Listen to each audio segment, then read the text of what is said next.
I have this set correctly, we should be ready to go. All right, yeah, that looks nice in performance mode, so I'm not looking at the wrong place.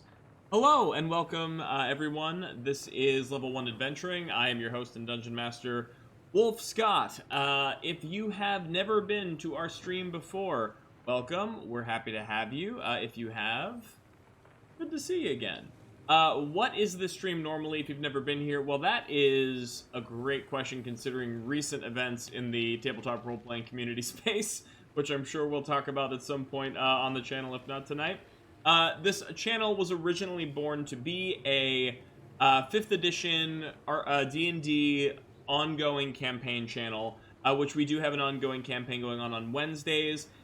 Given the recent hubbub about the OGL and all the drama going on, I don't know if that will be continuing. I mean, like, the campaign will be continuing, but, like, will we switch systems? I don't know. That's a big question, but that's how we started, right? But when we're not playing the full campaign, which you'll be able to watch on Wednesdays once we figure out what we're doing amidst all of this chaos, I, your host and Dungeon Master, or Game Master, do other tabletop role-playing related things. Sometimes they're design streams, sometimes there are games like related to role-playing games, or sometimes they are role-playing games themselves, solo RPGs, which is kind of like a niche brand of RPG stuff, but I like showing people the different kinds of experiences that you can have in the role-playing genre, so that's what we're here to do tonight. Ailing making my way home, but I am here. Ailing, so happy just to have you in chat as always. I'm sure we will see you when we see you. Going for a red mood today. Oh yes, it is a bit of a red mood. I was trying to like stay on brand with the color scheme for level 1. Also, returning viewers, you might have noticed that there's like some new stream elements which are pretty fancy. Trying out some things. Hopefully they don't break my computer. Speaking of new stream elements, for the returning champs, there is a bunch of fun. I did do a camera angle change just because I noticed that at the other angle, all you could see was like my TV, and it just made like a big black rectangle behind my head, which was not like the most flattering background. So I'm trying this where it's kind of more open. Not that my apartment is like finished, but at least there's like a bookshelf, and you know, that's a bit more aesthetic. It doesn't create like a weird backdrop behind me at any rate. But yes, camera angle change, new stream elements that hopefully are more aesthetically pleasing. You will also notice that there are a bunch of new channel point rewards, like fun things you can do, reacts to certain moments in the stream, some goofy ones. Speaking of color change, you can do one where you can force me to change to the colored lights, because I thought, why not? I have my phone handy in case that gets redeemed. Other updates, which should be fun. I should have a stream bot loaded into our stream now. Which means there's a ton of different things that we'll do. You'll probably see some bot, like, automated messages going throughout the stream. But also, you can build loyalty points. And there's, like, fun little games you can play. You can do, like, heists for these loyalty points with other people in chat. You can, like, duel them for points. And, like, a bunch of, like, chat-based games you can do. Some of that is described on our Twitch panels, which I've recently updated as well. So there's lots of new information there. And I thought, for funsies and to keep people engaged, I'm gonna track the channel points, like, month over month. And whoever ends up having the most channel points at the end of the month, I'm gonna gift you a sub, baby. You know? That's, like, the least I can do for the good people returning to stream. So if you watch often, if you chat, if you play the games, duel each other, all that fun stuff. It'll be like a fun little like mini game for chat, you know, to incentivize hanging out and having fun. So that is a bunch of stream-related updates for you. Oh, shout out to what is it? Streamlabs Ultra and Stream Spell, I believe, which are like the companies who made all these like fancy new stream elements that we're using. We have an affiliate link if you want to use some of it. It's down in our panels as well. And do I have anything else to shout out? Oh, Tabletop Audio, who provides free, cool fantasy audio for a lot of streams. This one included. Hopefully, you are hearing kind of some spooky, icy water sounds, some ambient music, because that is the vibe we are kind of going for this current campaign. For this. So what are we doing tonight? The people have spoken. We put it up to a vote. Sounds good. Oh, thank you. Nice. Good to know that that is firing on all cylinders. What was I saying? Oh, what are we doing tonight?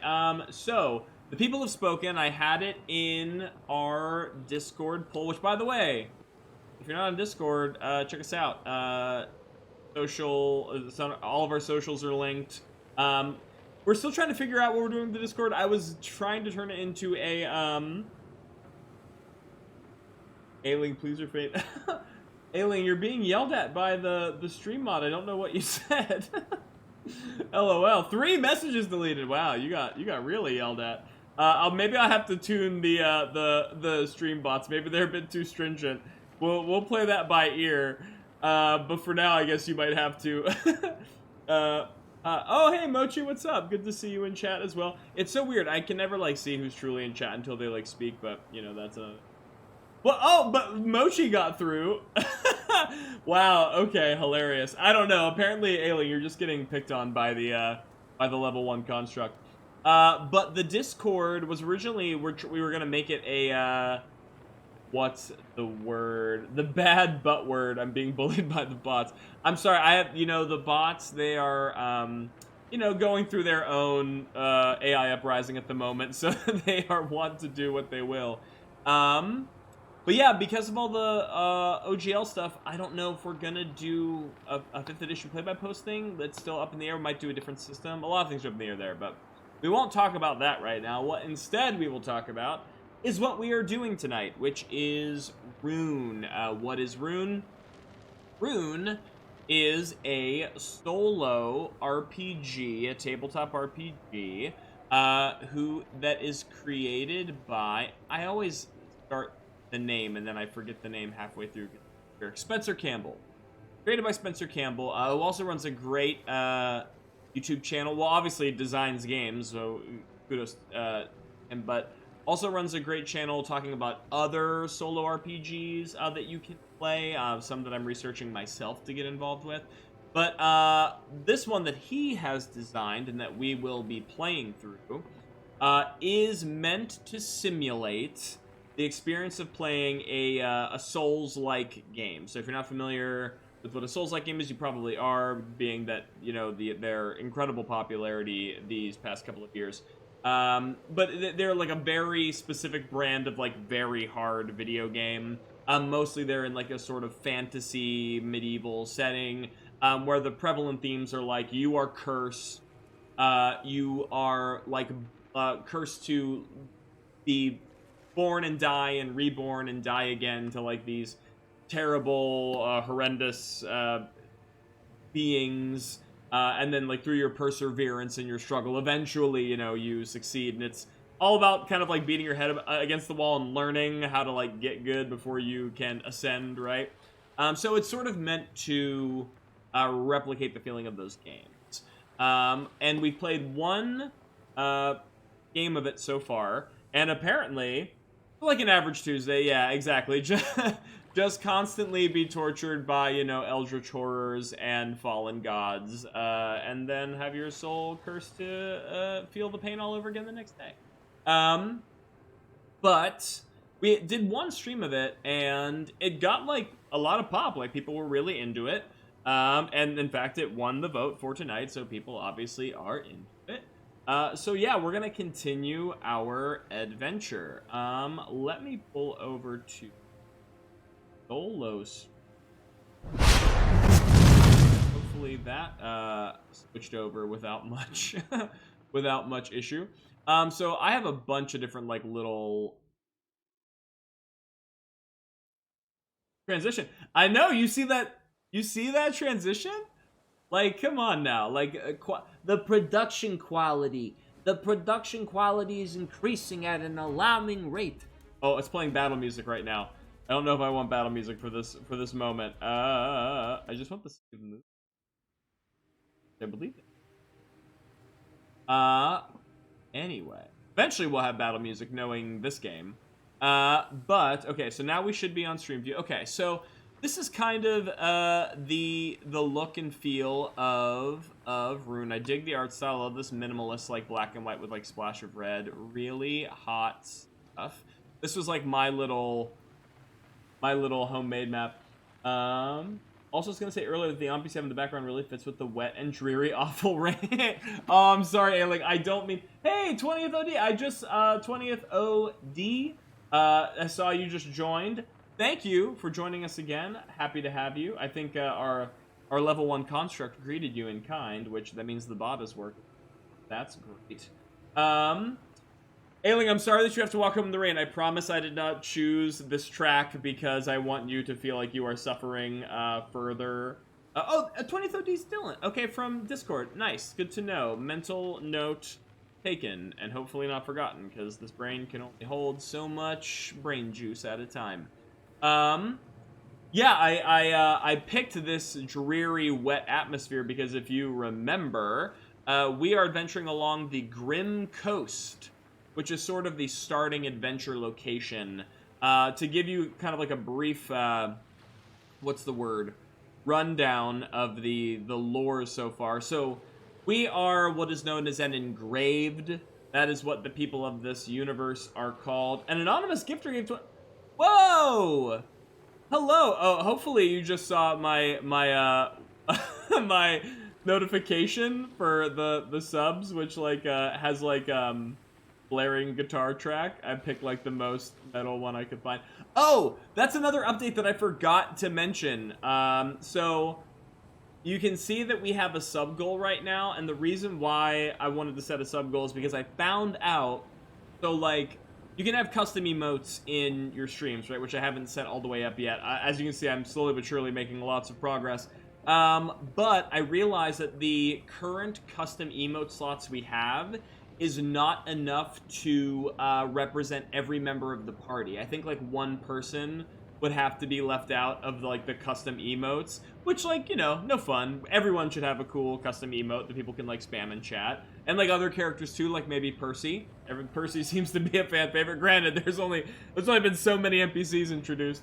But if we hit the 15 subs, we unlock more emotes. And so that way everyone can have a custom emote, including all of our favorite NPCs.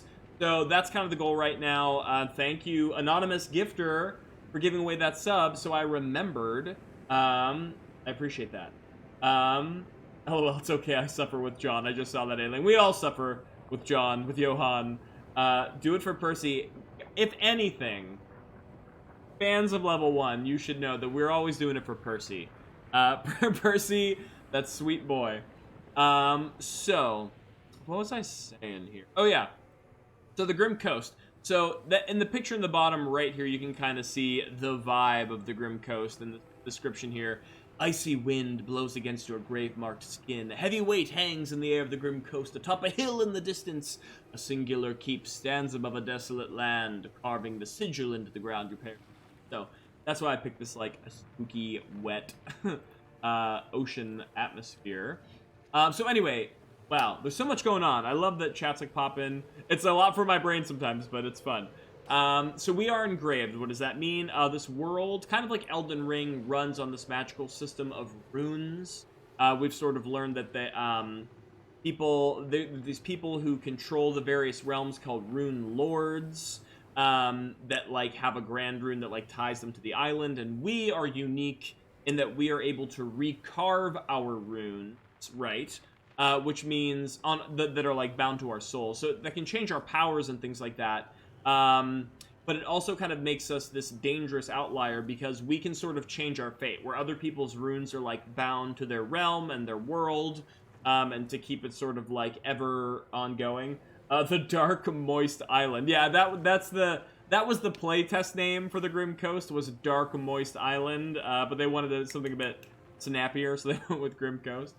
So that kind of what makes us the dangerous outlier. We can sort of change our fate because we can reinscribe ourselves with these magical powers, but in so doing, we kind of have to pry our runes from the other people. and that's the Rune Lords, and that's like we're kind of dangerous to them, but I mean, from what the game sounds like they're kind of ruling over these plans like cruelly, like with an iron fist. So we're kind of doing everyone a favor, mostly ourselves, because without the runes, we're sort of doomed to live this never-ending, painful slog of an existence to be reborn and die again.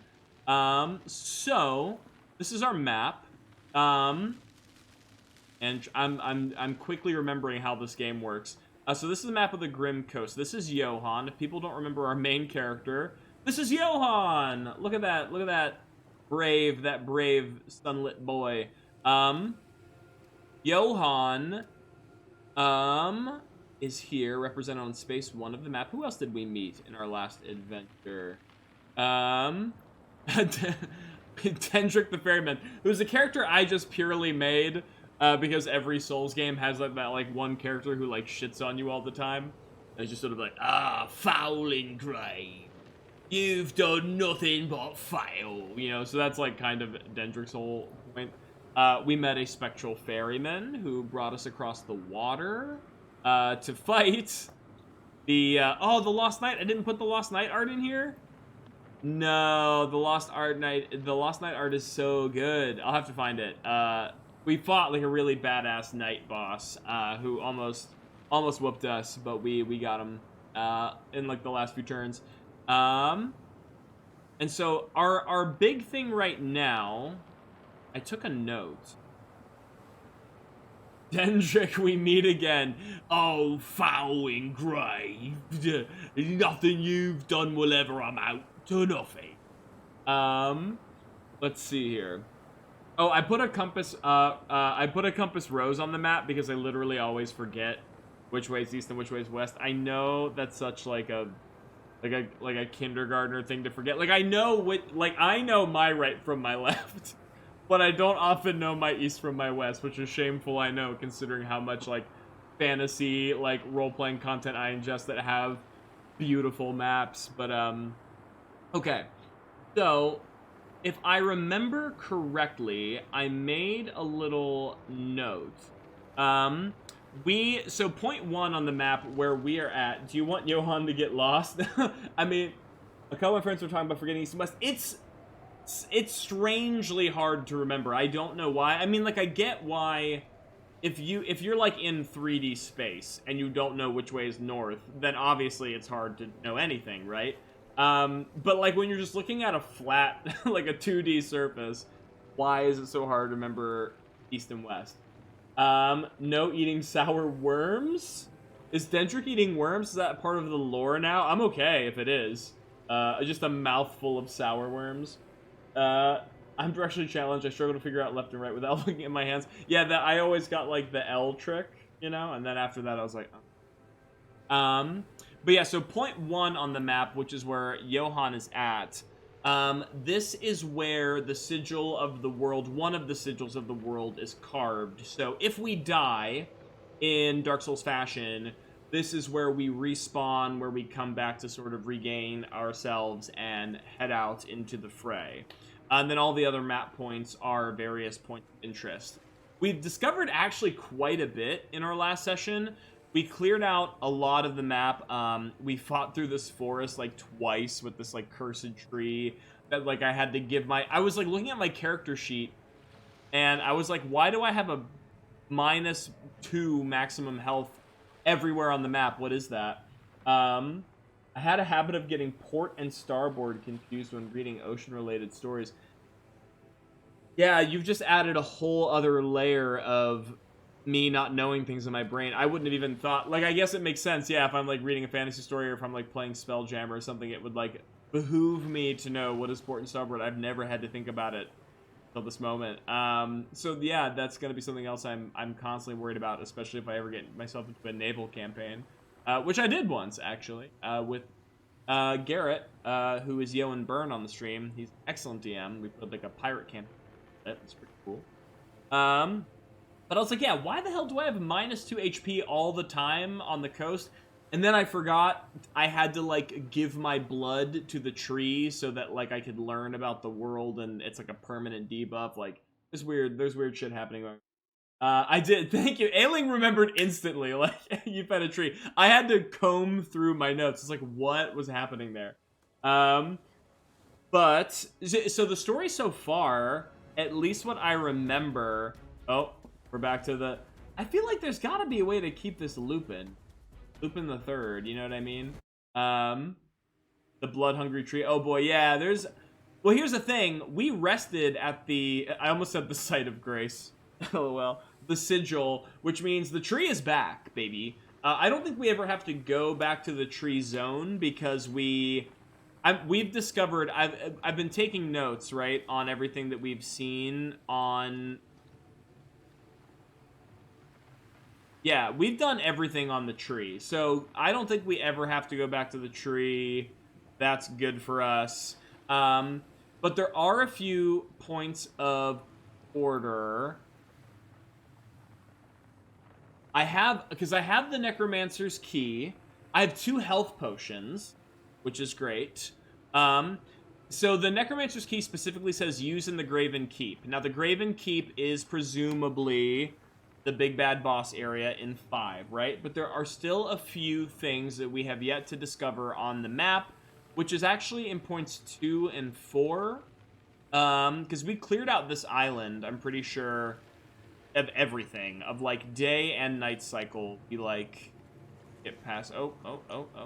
Rune Keep, Ruinous Camp, Lost Night. Yeah, we've totally cleared out... I'm gonna zoom past all the other stuff real quick.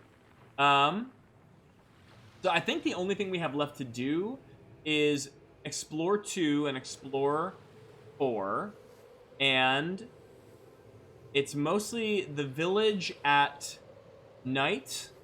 I sort of blocked that off with this this redacted bar, this what do you call it, censored bar, and the boathouse at day. Is what we kind of have to do the rest of the discovery for. Now, looking at Johann's equipment, I also got a couple new items. I can't change my rune. You can only change your rune when you load in, when you teleport yourself to a new realm. Which, by the way, another thing I did in between streams is I found out there's like a whole catalog of like fan realms that people have made. Besides the ones that are already provided for you in the original game book. So there's a ton of Rune stuff, just so you know. Like, if we're into Rune, and we just want to keep runing it up, there's, like, a lot of Rune stuff to see. But, yeah, I did get a cool ring. The Sun-Scorched ring from somebody. Who's that from? One Golden King, Emblem of the Graven Keep. I think it's from the Knight. Yeah, the Sun-Scorched Key, or the Sun-Scorched ring. I'm gonna write this here. Sun-Scorched ring, which... Oh, I'm trying not to look at the rest of the stuff. Criteria: if I have less than half my health, I can do +1 harm to undead enemies, which seems pretty good. And I know I can change my equipment before heading out, or at least in between zone. So I guess the question is, do I want to change any of my... Do I want to change my equipment? Right now, I have the Amulet of Dawn, which allows me to heal if I roll a pair of matching dice value, which is kind of rare, but it's a good thing. Versus always doing more damage to undead if I'm at half health. We haven't fought a lot of undead yet undead yet during the game.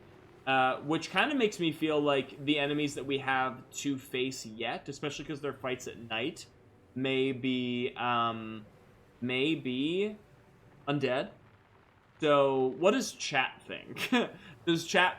Do we feel safe with our Amulet of Dawn? I know that was kind of Johann's thing, is like he's like this Knight of the Sun. But, you know, perhaps... Well, I guess Sun-Scorched Ring, it's still on brand. Perhaps the Sun-Scorched Ring may be more beneficial in this moment. I guess because the level 1 construct did just ask us, well, informed us that there are new chat features, like 8-Ball. We could ask the 8-Ball. or chat could just lend me their expertise. But, yeah, one way or the other, watch is telling me that bedtime. Not tonight. Tonight's not bedtime. Tonight is Rune time. Oh, it is day cycle. I made a note that it is day cycle. My heart is telling me switch out for the Sun-Scorched Ring. I don't know why.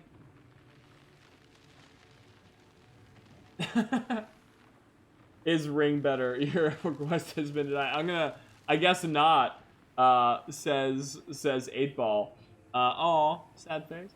Well, I guess that means we can experiment, and if we end up dying, then at least we know that 8-Ball was out to get us the entire time. So, okay. So I need to be at the village at night, and the boathouse at night. I kind of feel like I'm just going to be bouncing around back and forth between a few zones. The 8-Ball is devious. The 8-Ball is cursed, just like us. It is engraved. Actually, if you think about a 8-Ball, it is kind of engraved on the butt, bottom on the butt. So let's see here. If I move to, I don't want to go to 3 at all because that will immediately start a tree fight, which we do not, or maybe helpful. True, the future has not yet been divined, so perhaps we are right to assume that the 8-Ball is in our favor. If I move to 2, this would mean we have a mark on the day cycle. And then if I go to 4, right, because none of these things trigger during day. Oh, wait, no, the boathouse triggers during the day. So the next move we make, good or ill, is going to trigger the boathouse event. So, I guess everyone, say your prayers. What was it in Dark Souls? The praise the sun? There. Everyone say your prayers for Johann. He's got full health, but he is, we've learned from previous experience that health is not the most praise the sun. Is not like the largest resource when it comes to the enemies we're fighting. Alright, so we're gonna move into Zone 4 and see what happens. It's a fight! Yep. Figured. Okay, so... and I already had Dolly up to help us with our various things we may need. It looks like we have Zealots again, which we did fight before. They were sort of those weird priests that were hanging out the tree. I'll drop one into chat here, and then shrink it on down. Go. Yeah, these were like they were like weird star priests. The stars! Oh, the stars! Cue Final Fantasy battle music. Yeah, I guess now we can actually play the fight music that was like trying to preemptively start earlier. Let's see. Okay, it's called High Seas Pursuit, so it still has a water theme going. And then what are my other enemies? Ooh, skeleton. Tattered clothing covers the animated dead. Oh, we had art for this too. They were like kind of goofy looking. They were like, oh, did I not save them? They were like, they almost looked like they were like jesters or something. Oh yeah, hear that? Oh, I also generated so much art for the Discord in between now and then, so like... Oh, okay, yeah, here they are. Although I kind of like these ones better. They're like a little more goofy. All right, so let's pull these. Perfect. And Skellies, where'd you go? Skellies? There you are, Skellies. I have too many things up. All right, we have Skellies. And now we just have to figure out where they're zoned in our map. Skelly boys, Skelly crew. According to our map. Oh yeah, this is how fights work if you're new to this game. It tells you where your engraved starts and where skeletons. So, yeah, the 8-ball lied to us. We should have had our our sun-scorched ring. Oh, you know what I should do as well? Copy. Yeah. Get down. Oh, can't. We don't want to see our prize yet. Okay. So there's permanent terrain on A1, B1. Right? A1, B1, C1 and 2, C1 and 3. Oh, so it's... Yeah, exactly. Look at this. We got battle music going on. 1 zealot, 2 mercenaries. Interesting. It says mercenaries here. But then there's a skeleton here. And there's a mercenary stat block here. Huh. What does chat think? That's interesting. I'm definitely like 1 zealot, 2 mercenaries, but then skeleton is here. I don't know which one to... We fought skeletons before. Let's just keep skeletons. They're already on the board. Like things here. Who knows? Maybe they'll be easier, maybe they'll be harder. So what we need is a solitary, a lit candle. Okay.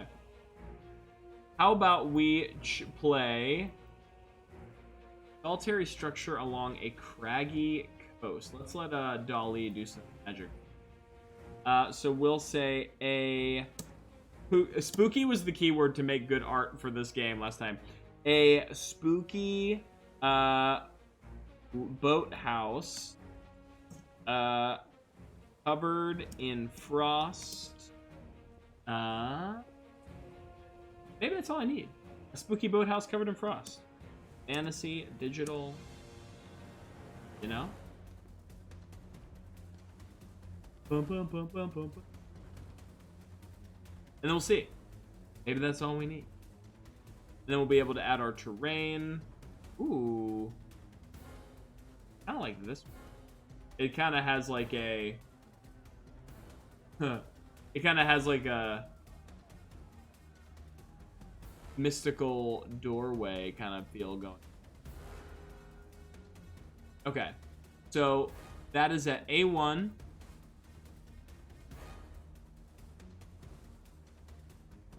And B1. And C1 and 2. And then... Oh no, is this what happened to us last time? And then C3.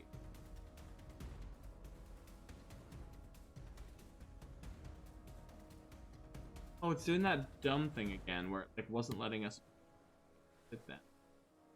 Well, alright, maybe we'll just have to remember this with like rain.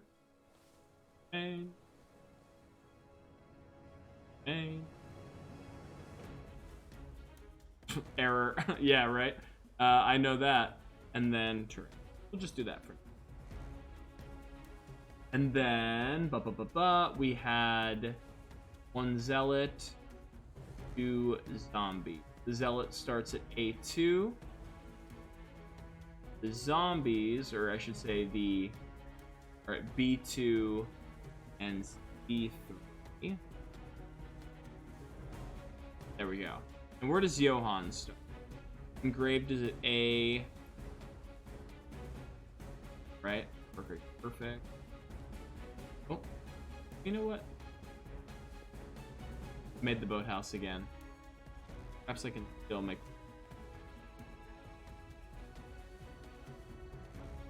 Oh. Maybe if I do that. Oh. There we go. Nice. Nailed it. Although I think C3 needs... This is actually a very small arena, which is not great for us. Oh, one thing I learned in between our last time that we met for this campaign is that if you look at the weapons that the enemies have, they can attack same and adjacent, right? So they can be in my space or adjacent to my space. I found out that I can't attack enemies in the same zone. I thought I could, but you can see from my longsword, it is just adjacent, which means if they ever get in my zone, I have to back up.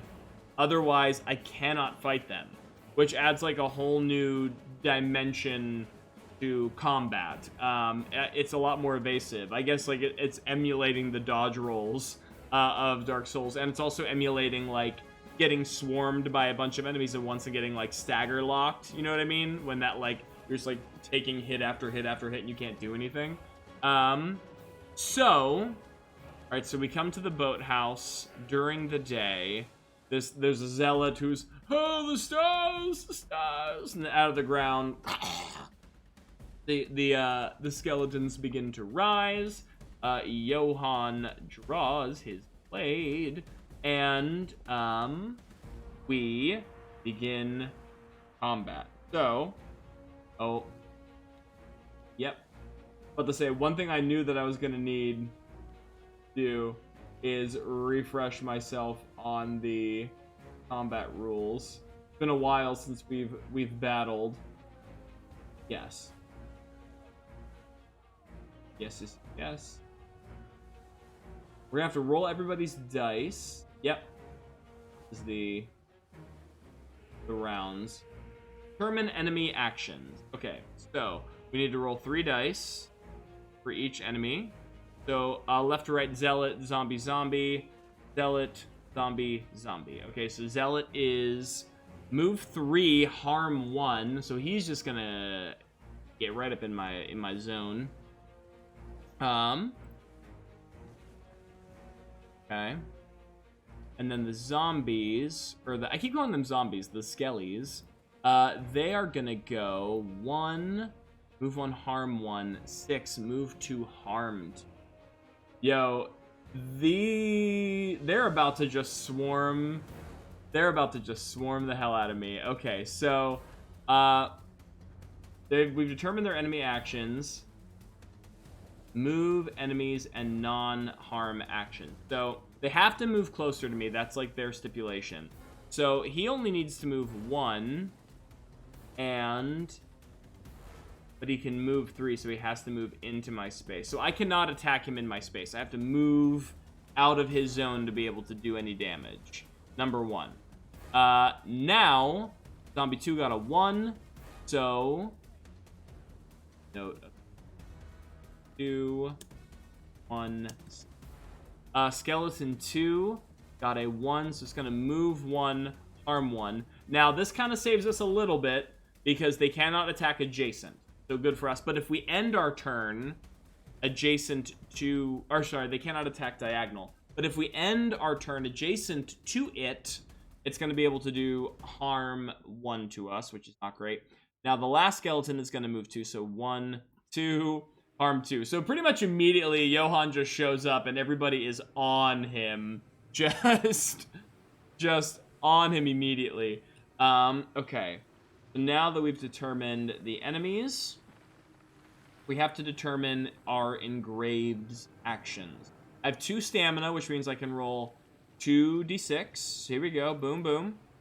A 3 and a 1. Doesn't sound great. So let's consult our weaponry. So if you've not seen us played before, what we can do is... this is what I have on me right now. A sword, a shield, and my amulet. The amulet doesn't kick on right now because I didn't roll double. But I can either use any one of these totals, so the 3 or the 4 on either of these items, or these items that produce their effects, or I could sum the dice to create one total, right? So I could take the 3 and the 1 to make a 4, and then turn that into an effect for one of the items. So there's a bit of flexibility. So if I'm doing my math correctly, I have 1, 2, 4 harm coming in my way. I have 4 harm currently out of my 8 health, so literally 1 attack will drop me to half HP. I should have brought that that damn ring. I should have brought that damn ring. Okay. Okay. I can block some of this. I need to start doing some harm. Oh my god, they have so much health compared to me. Fate break. I can also choose to re-roll any 1s in a fight. If I do, I lose 2 health. Is that worth it? It could potentially give me a better payoff, but if I whiff and then they hit me, that could leave me with 2 health. Oh, I think they stopped playing. Tabletop audio, I have you on loop, Mike. I think I might do it. I've not used Fate Breaker yet at all since I've had the rune, which seems just like a waste. So I'll re-roll it and lose 2 health and just see what we get. A 3 and a 5. Much better. Much better. Okay. So what I'm going to do, I'm going to move 1. I had a 3. I can block 1, block 2, move 1. 3 is harm 2. So right now, I have a 5 and a 3. So I could either move 1, block 2, or block 1, move 1, harm. I think I know what I have to do. I have to get out of his zone, number 1, to be able to attack him. So that's going to be our move 1. So we're using the 5. I have a harm 2 on the books. And I'm going to use this. Oh, I can also move again. But then I wouldn't be able to attack. I have a block 2 up. 1. This was the middle roll, which got a harm 1. Oh, block 2. Yeah, I can absorb both of those hits. Absolutely. Yeah. Because this was the middle roll, was a 1, which for the skeletons is a harm 1. And then 2 is harm 1. You're not adjacent, so you can't hit. God, that ring definitely would have been more useful, John. Seriously, yeah. So, just... We heard he was walking around our parts, cowboy skeletons. Yeah, he came into the wrong part of town. All right, but I think that's the move. If I use my move 1 to get here, I can block 2, which means he walked into Mr. Bones back out. Mr. I want to think of a. Mr. Bones has to be like the mob boss, like the bandit lord of all skellies. I think this is the move. I just have to decide where the 2 damage is going. I think it's gonna go. Oh, it's gotta go to the zealot because I forgot it has the overwhelm ability. It deals 1 extra harm for every adjacent enemy. Oh no. Okay. Brain math. Okay. Every adjacent enemy. So, it was doing 1, 2. Rattle 'em, boys!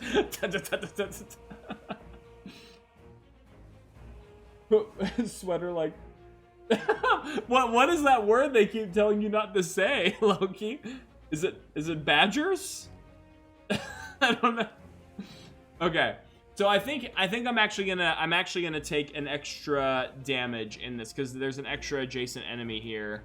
So I will take 1, but I will block 2. I would have taken 3. I'll go to 5, and then I will do 2 damage to the zealot. I think is the move there. Skeletons have so much health. Why are they so tanky? Why can I not say Mr. Rogers? You do not speak the name of Rogers here. He who shall not be named Mr. Rogers. Okay. And then, if that is determine enemy engraved actions, move the engaged. I did, and then deal harm and complete other actions. Okay. Yep, we're getting right back into the swing of things. So we go back. Yeah, I'm like almost already at half health. That ring would have been so nice. Okay, so now we go back to iron, calcium, and life. Bone strong as steel in depth. Is this like the mantra you have to quote to the Bones gang before you can join? I was gonna say it'd be like a blood like a blood union, but they don't have any blood. A bone dust union, they like carve it into their bony hands. Okay, so lost a health, but I dealt 2 damage to the zealot, which I feel like is it. Gonna have to be. Okay, which brings us back to top of the round. So, 1, 2, 3. Zealot's gonna move 3, harm 1. He just has to move 1 to be in the annoying space. Scally's got a 4. Move 1, harm 1. Oh, it can attack adjacent as well. So, yeah, everyone just pile in. Pile in, everybody. It's a party, and Johann's hosting. His body is hosting. That 8-ball is in league with Dendrick. The adamantium ribs? Oh no, just the ribs though. They couldn't spare the expense to adamantimize. If that's not a verb, I just coined it. Adamantimize the entire skeleton. Ribs are clutch though. Gotta adamantimize the ribs. And then only a move 1 harm. Okay, that looks like a mess. Whatever is happening with Johann here looks like a mess. So I got 2, 4, and 3. 2, 4, and 3. Alright, Johann has to roll his dice. 1, 2. 2 and a 5. 2 and a 5. We got a harm 1 and a 5. So a harm 1 is a dead zealot, which is good. So I think I'm gonna use that. So what does the 5 leave me with? Block 2. Okay. Harm is dealt simultaneously. We don't get to like kill someone and then like cut off their bonus. So if the zealot is doing harm 1, then it's an extra harm 2, harm 3, right, for every adjacent. Oh wait, I still have a move, don't I? Move 1, block 2. Yeah, I need to move. I need to move, otherwise I'm dead. Because this would be 1 damage. 1 damage. 1 damage. 3 plus 2 from the zealot. 5. I would be dead if I don't move. Wow. Okay. Yikes. Intense. So if I move here, right? Yeah, I have to be in range of the zealot to kill it this turn. So if I move here, that means he's still adjacent to me, no longer adjacent to me. So 1 damage, 2 damage, plus 1 is 3. I turn on the block 2. I take 1, but then I deal 1 back to the zealot. Bam. And that's a dead zealot. The stars, oh, the stars. Slain. There's only 2 enemies left on the books. Wow, it really had to like put my brain back in the right spot to remember how to play this, and then as soon as it did, I was like, okay, yeah. And now where are we going? Where are we going? Back to the top of the round. Now there's only 2 more skellies. Good for us. Bump, bump. Ooh. Rolled high, though. Yeah, gotta refresh those brain gears. Like a little wind-up toy, almost. I wish it were so simple for me at times. Okay, the Zealot's gone, so all we have to worry about is Skeleton. So that is move to harm 2. So Skeleton can get right up in my business again. And then the other Skeleton's got a 4, which is a move 1, harm 1. Really all it needs to be able to deal damage. So I'm looking at... that's me doing the battle music. I'm looking at a grand total. Oh wait, harm 3. I'm looking at harm 3 right now. Harm 3. Roll 2. Okay. Still no doubles. Still no doubles for the heal. Intense. I know this like it got deadly fast. Like we were playing really well last game. I think the fact that they can attack adjacent and we cannot really changes things.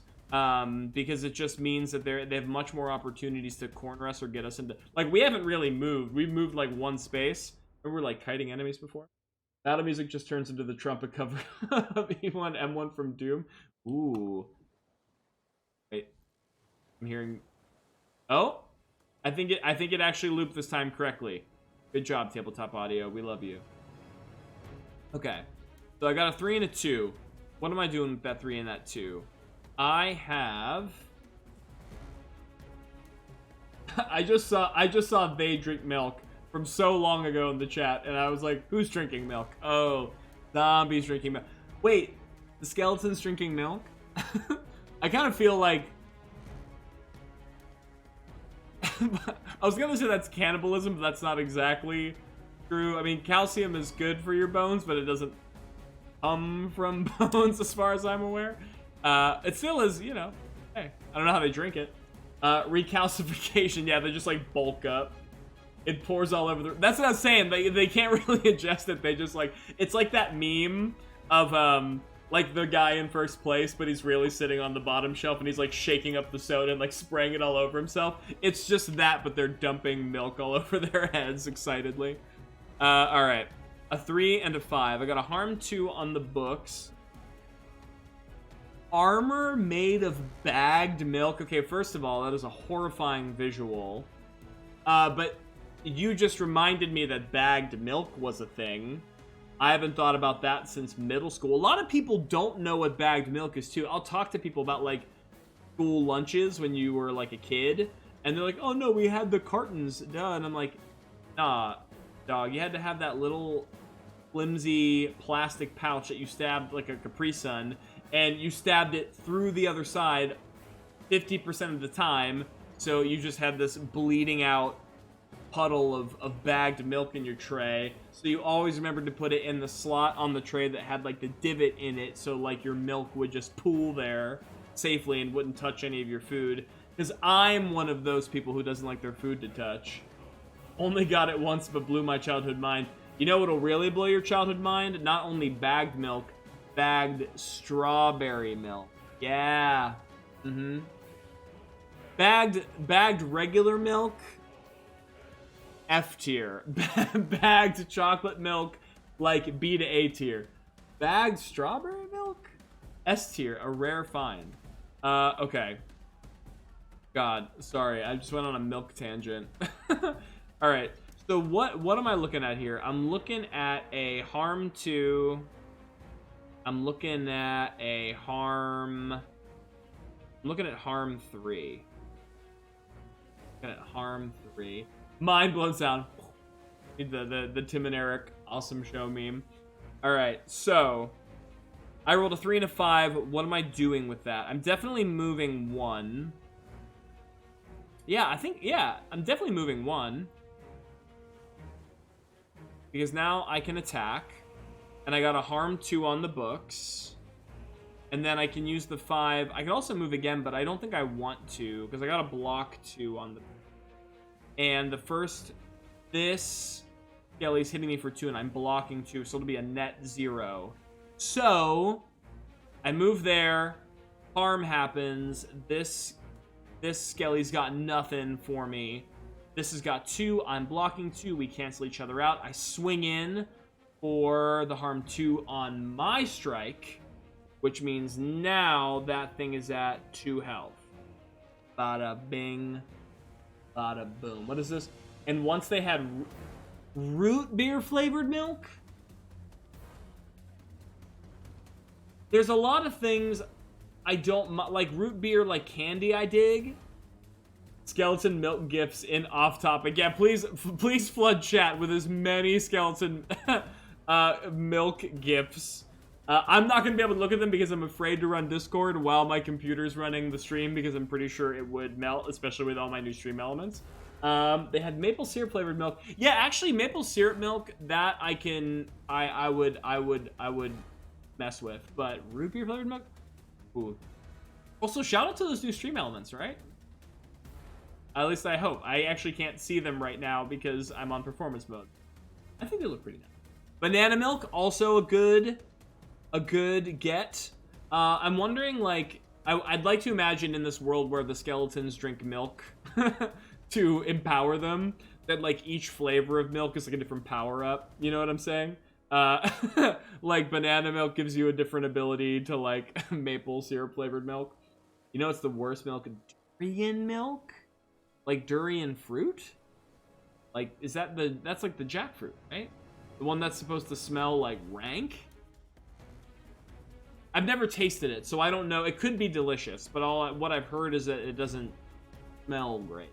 Which like milk already has a reputation for kind of smelling wonky if you like let it go too long. So like that plus durian seems like not an ideal combination. I'm actually gonna move it up because I'm afraid it's like tastes good, smells terrible. I mean, I'll take 1 out of 2.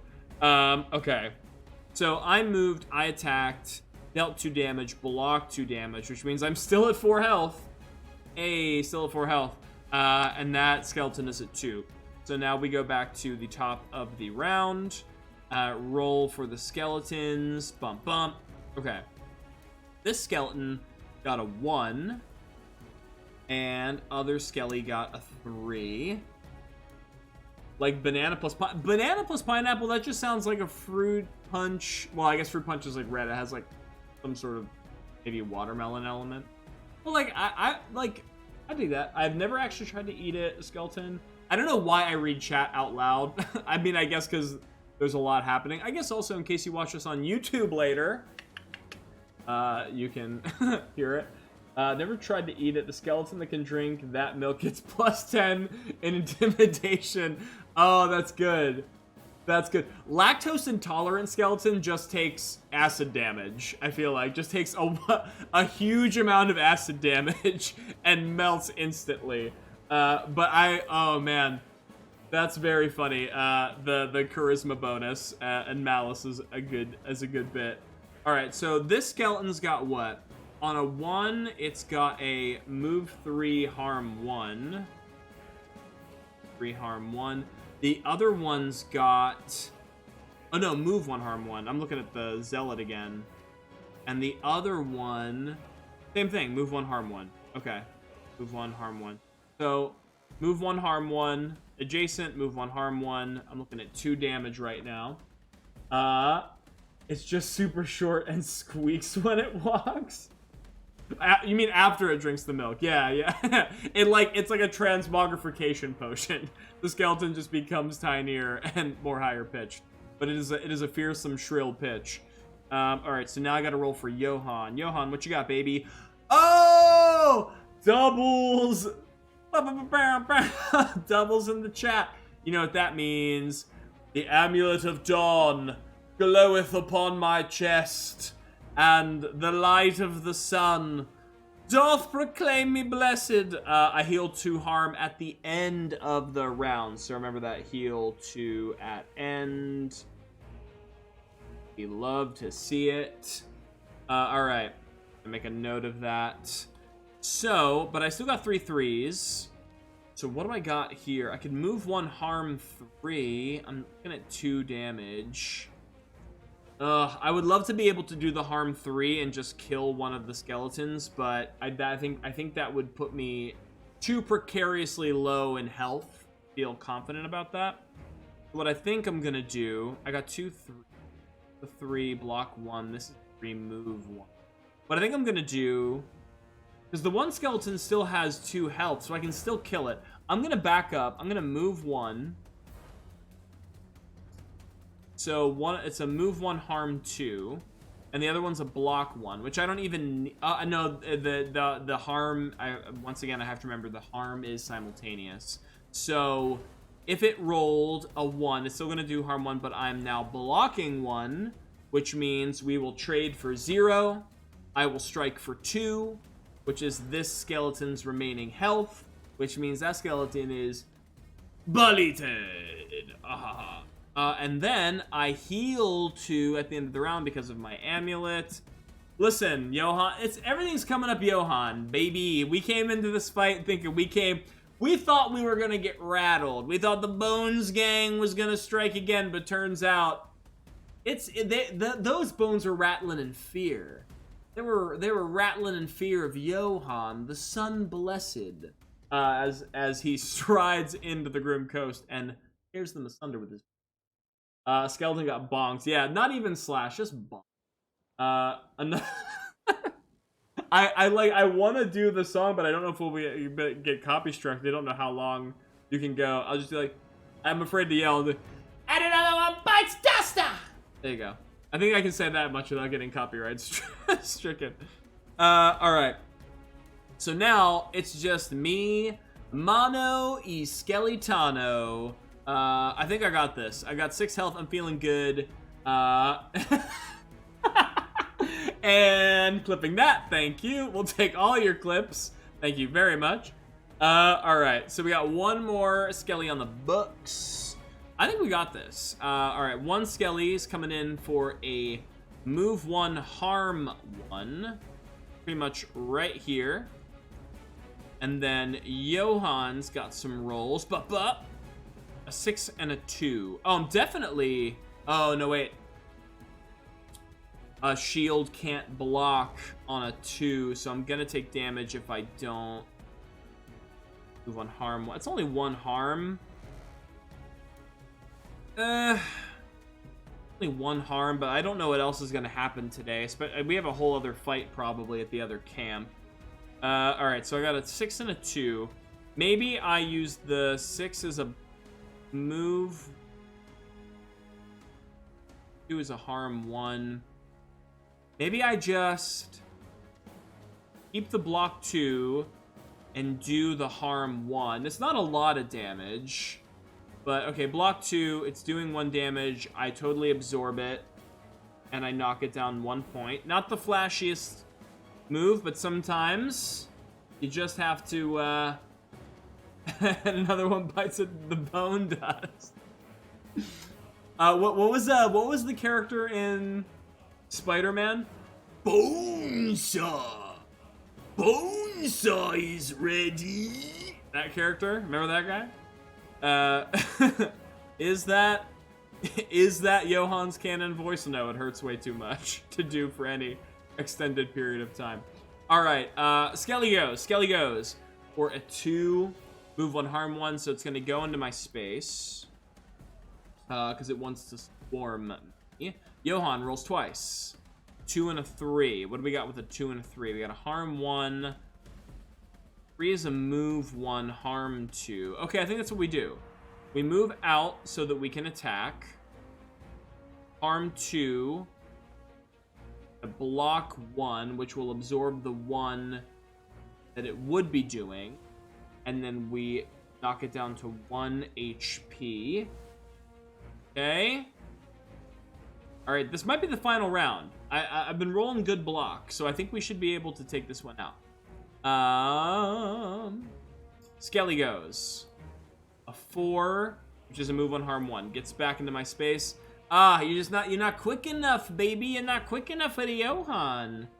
Was that movie? You don't mess with the Zohan? You don't mess with the Johann. A 3 and a 4. We got a block 1 on the books. Yeah. Yeah, this fight's done. All I got to do is move 1, because it's in my space. Use the harm 2 to do 2 damage. Use the 4 to block 1. And another one's gone. And another one's gone. There you go. For chat. And that's all this. That's the skellies. That's all they wrote. All them skellies wrote. Oh, I'm 32 messages deleted by a moderator? When did 32 messages appear in chat? Have people been talking and I just... A most glorious victory! Yes! Yes! Thank you. Thank you for using the reacts. They're brand new. Pow, pow, pow. We love to see it. 32 messages were deleted by a moderator? Maybe I have to switch the auto mod. Ling gets whacked by the bot. Are you like furiously typing like message? I don't think you typed 32. Hey, Ling redeemed. You're a lurker? Ling, you're not a lurker. You do far more than lurk. You clip, you chat. You ain't a lurker. But wow, level 1 construct showing short people bias. I'm sorry, Ling. I will take a look into that. Oh no, the bot deleted all her messages? Screams. Just screams. Yeah, you know, I added this bot so it can do nice little chat things, but it is being so mean to you, Ailing. Look here. Maybe I can turn... I'm gonna try and do this on the fly. We'll see what happens. Since we just defeated the skeletons anyway, we deserve a moment of It said no caps. Okay. It just bullies me, and specifically me. I'm okay with that. Yeah, with how much you love Nebera, that makes a lot of sense to me. You're okay being routinely bullied by a faceless metallic figure, a robot. Let's see. I'm gonna turn.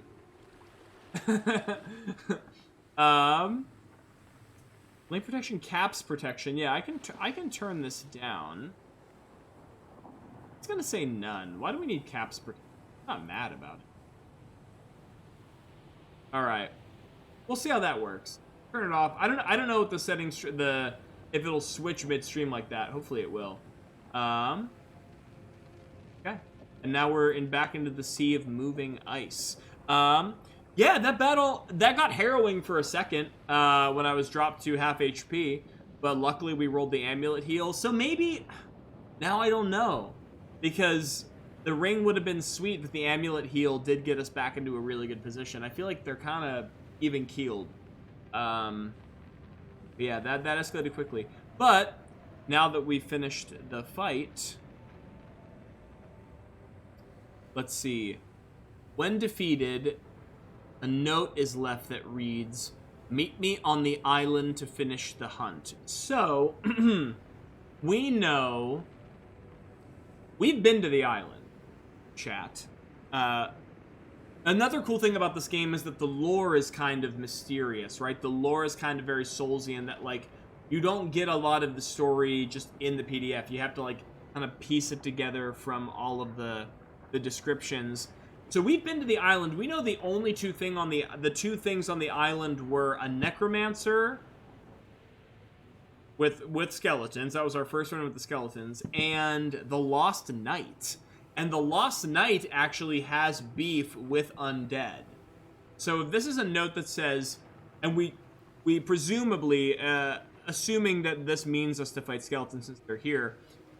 Interesting. We're starting to learn more about this world, because originally we didn't know why. Oh, wait a second. Okay, this is my headcanon, because we were like, why are the zealots worshipping a tree? And now they're hanging out with skeletons. But if we remember from the tree fight, the traps that it would birth were like pods filled with like bones, like human bones, right? So maybe the zealots are like a part of this undead cult, They're like feeding the people to the land. They also worship the stars. They're kind of like very druidic, but they're like, yeah, I think the note was for the night. Yes, because remember, one of the alternate conditions was we could have fought the necromancer and the knight at the same time if we came onto the island at a certain time of day, but we missed it. So I think that note was left by the necromancer or the knight. So it seems like the knight has been hunting down these undead cultists for a long time. There seems to be some beef. So sacrifice to the tree makes the army. Yeah.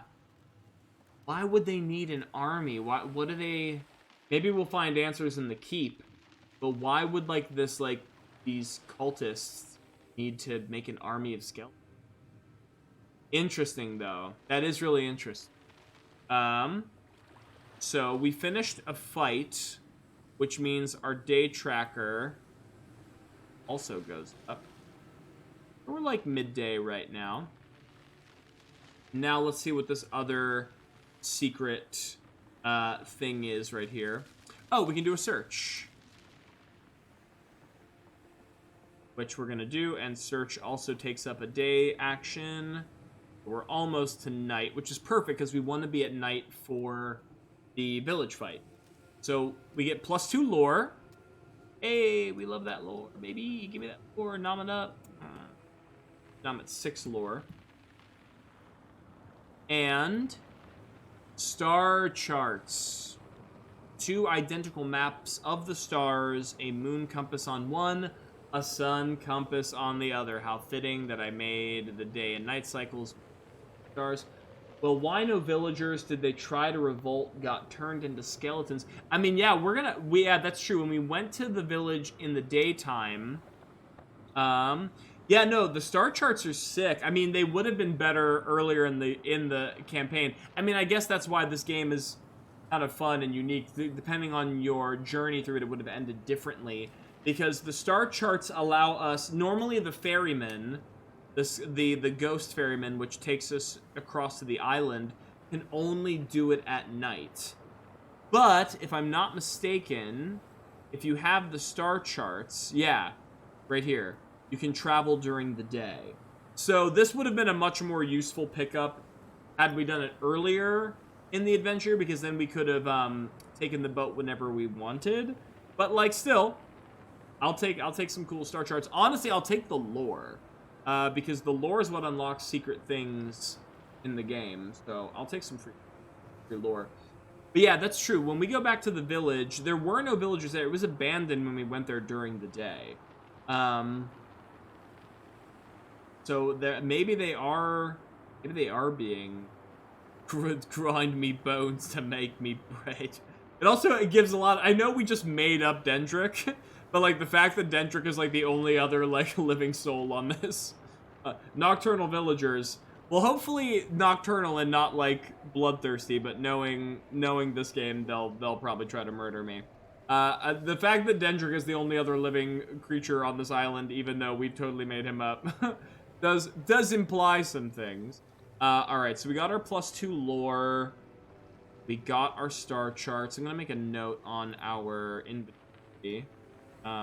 Star charts. Okay. So. Oh, I forgot Johann's last name was Mutt. Because we didn't know if we named him John or Johann or Mutt, so his name is Johann Mutt. Okay.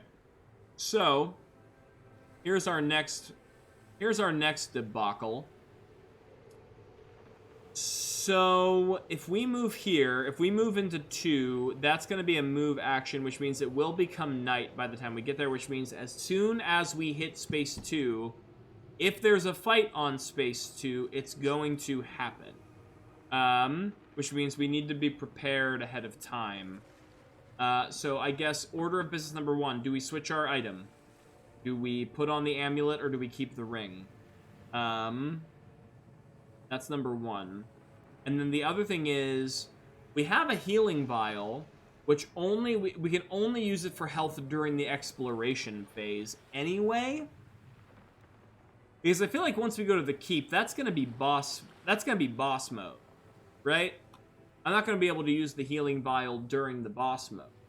So maybe I use the healing vial now, just to enter this fight fully topped up. Yeah, that's what I'm thinking too, Loki. I think that's the move. So I'm gonna pop me up to 8 health. I'm going to health 1.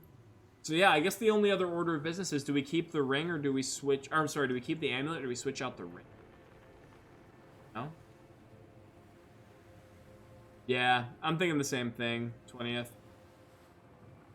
Like these. All these terrain markers that we don't need anymore.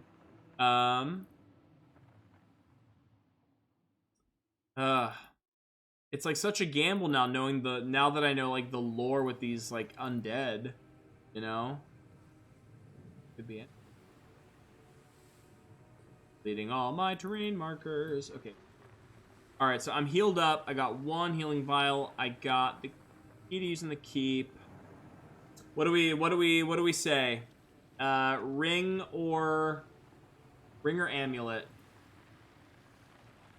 Well, actually, I'm like learning how to use all of my stream tools. I think I can do a poll, right? Learning how to do things. Look at me! It's like I'm a real streamer. It's like I know how to use... It's like I know how to use the tools that are built into the platform that I use multiple times a week. Maybe. At least hopefully y'all can see that. That's on my end I have. So proud. What can I say? Maybe I should have put it for a minute. I'll give it like half the poll time. Fun, funky little features. Fun, funky little features. Fun, funky little features. I wish the little was another F for the alliteration. Not available on mobile, but I have your stream open on both. Oh, Ailing. Thank you so much. I appreciate you just cheating our viewer count. I say that jokingly, but I seriously do appreciate you cheating our viewer count. Weird because I'm on mobile and I can see it. Oh, definitely weird. All I have is mobile. Listen, you're here. I don't care what you got. You can log in on a... You know what's funny, actually? I was going to say a phonograph, just for the lulz. But no, what's funny is I can look back at, like, my... Like, the devices that people have logged in, and sometimes I see, like, logins on devices which I find so... I don't want to say peculiar, because I guess people use them, but, like, I don't expect. Like, I saw a login from, like, I guess, like, an app running on, like, a game console, or, like, a stream, like, an Apple TV, or, like, some kind of streaming box. I was like, wow, people are actually watching me on, like, a television? That's cool. You know? Who would have thought? Alright, so I'm gonna end poll. It's pretty close to end. And then we'll... Ring, 100%. Alright, alright. Alright, so... TV Conf. Yeah, no, you're not wrong. Alright, so the Sunscorched Ring, I don't have a pre-made little thing for it, so I'll make a note here. The Sunscorched Ring, I have to have half health, but I deal +1 damage to undead? Right? Double check the description before I go. Oh, I don't want to do that. I don't think I want to do that. I don't know, what did I just do? I've ruined that text. I've ruined it so thoroughly. No color. There we go. Sunscorched Ring. Burn, baby, burn. It's going inferno. Alright. Sunscorched Ring. I'm just gonna double check the item. +1 harm to undead enemies. Yep, okay. Back to the Grim Coast. I'm going to 2 now. With my ring. Village of Teresh. And I'm going there at night. Oh. Whatever shall be. Shall be. So yeah, we're heading into the zone. It's the final day marker. Bum, bum, bum, bum. Oh. Oops. This is what I want to do. It is night. The daytime of the night. Alright. Now let's figure out what happens here. Dawn of the final day. Chun chun. Oh my god. Core memory unlocked. By the way. Do this. I should always remember. I wrote a note on my desk that was like, have your lozenges nearby. You're probably gonna want them. Didn't bring them.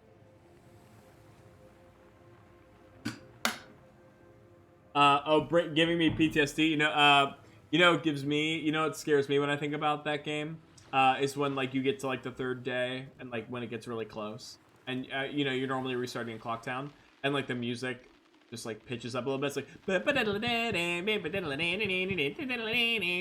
it just like keeps like winding up faster and faster. Oh my god, the anxiety. Okay, so let's figure out what happens at the village at night. A fight! Of course it does. Of course it does. Oh wait, I do want to hide. I want to hide the bottom part. A ghoul? A ghoul, you say? It's a good thing I brought this ring, which specifically on the inside says, "Fuck ghouls." On the inside. Okay. Alright, so let's see here. A fight. Alright, so I have to set this up, but we need to generate some art for the ghoul. Unnaturally resilient predators have a sixth sense for corpses, making them excellent trackers of the engraved, I guess because we are dead, to speak. Alright, so what do we want to use for the description of a ghoul?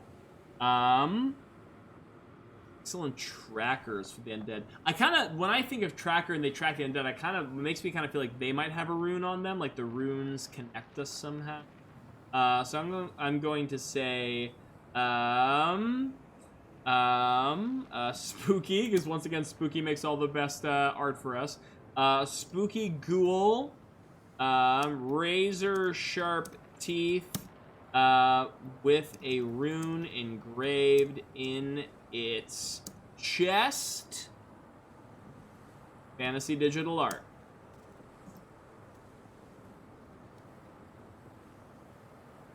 All right, let's see what happens. Let's see what Dolly has for us here. I'll see if I can pull it into chat.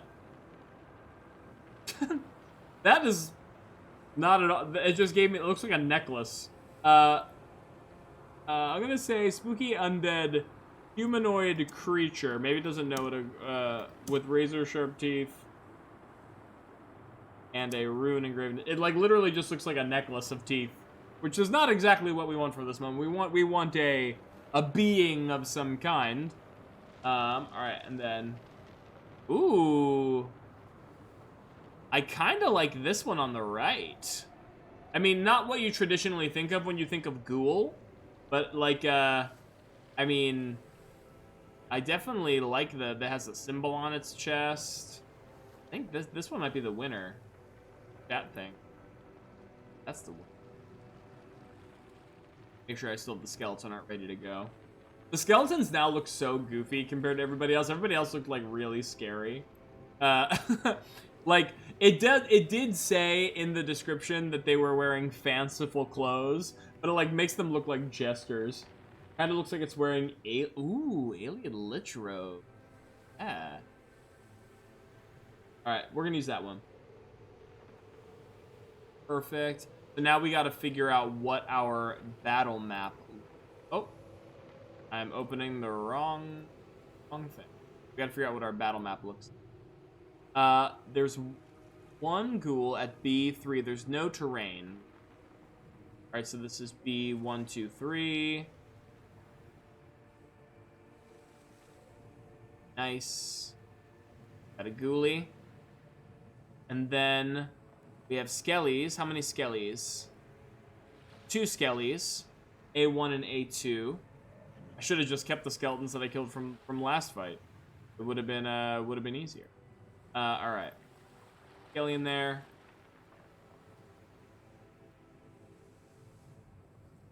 A1, A2. Now we just got to figure out where Johann is. Johann is at C3. 2-3. Oh, so we're right next to the ghoul. Okay. Yeah, let's look at the village. Clearly abandoned, though there are some signs of recent visitors. This place is quiet as the grave. Yeah! And there's a ghoul here. The ghouls are hunting down the undead. So I guess the ghouls are probably just hunting these skeletons. No remains to be... This was during our day cycle.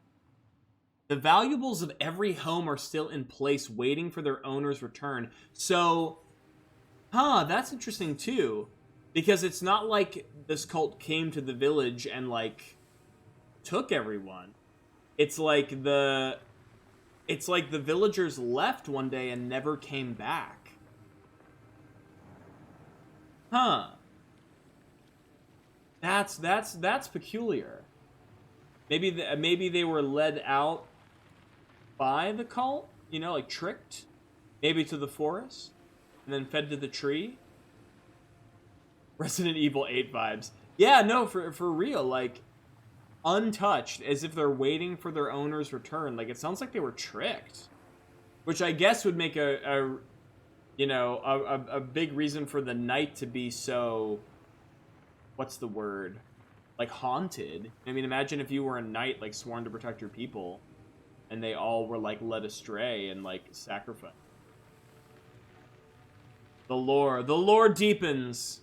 The lore deepens. Okay, so we're with the ghouls and the skeletons now. Luckily, we don't have a lot of terrain to worry about, but we do have. Whoa! I just looked at this on the ghoul sheet. Look at this. Gain 3 health. So we're gonna have to, and it gains. Ooh, okay, all right, okay. So he has multiple healing rolls. So this might get a little tricky. Oh, I have to put on my fight music again. Button.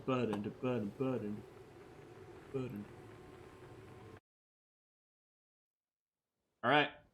It's our well, actually, no, I was going to say it's our first self-regenerating enemy, but that's not true. The Necromancer healed when it did damage to it. This one just gets it. All right. All right, let's do it. We're up. First, we're going to roll for... I'm going to always make the first roll the ghoul, since it's kind of like the scarier enemy. And then this will be 2 and 3. Or I should say 1, 2, 3. For my purposes. Alright, enemies. Bum, bum, bum. 5, 4, and 1. The ghoul rolling a 5 does not sound great. So it moves 2, harms 1, gains 1. It's already at max health, but it might not be at full health by the end of the round, which is unfortunate. So it's going to move into my space, because it can attack adjacent, because of course it can. And then the Skellies move. One got a 4, so that's move 1, harm 1. I guess this would be closer. They always have to move closer. I guess this is technically moving closer. And then the other one got a 1, which is also move 1, harm 1. So I guess this is technically closer. Okay, so these guys still cannot hit me. And so the ghoul right now is stacking harm 1, gain 1 is what the ghoul is stacking. Let's see what Johann's got in the tank here. Bum bum. A 1. Which I could re-roll for a loss of 2 health. Oof. Which would make me closer to the... How much health does a ghoul have, by the way? 4 health. Because if I do 2 damage to myself, and the ghoul does 1 damage to me, that means I would deal... If I use the 6 on the sword, that would be 3 harm plus 1 would be 4. So would I kill it instantly? Because we deal harm at the same time. That's an interesting. Let me look at the rules. Determine engraved actions. Move engraved. Deal harm and complete other actions. After everyone moved, it's time to deal harm. For each character, if they're dealing harm, I'll move the rules into the chat so you can... check to see how much and if they're in range. If they're within range, deal harm. Any harm that is blocked or avoided is reduced. The engraved deals harm, choose a single target. Yep. Deal harm simultaneously. Even if your attack would kill an enemy, their harm is still dealt to you. Some weapons or gear allow other actions to take place, such as healing harm or laying a trap. These actions take place during this step of combat alongside harm. You may decide to resume. You may decide to resolve them before or after harm is dealt. So it sounds like we get the final say. I think if I'll still have to do the math, but I think if I let myself get dropped to half health, I can kill the ghoul in one hit. I think. So let's do my dice math. I have a 1 on... I'd have to... okay. Because it's gonna do 1 harm to me. No, maybe not. Yeah, never mind. I thought it was dealing more damage.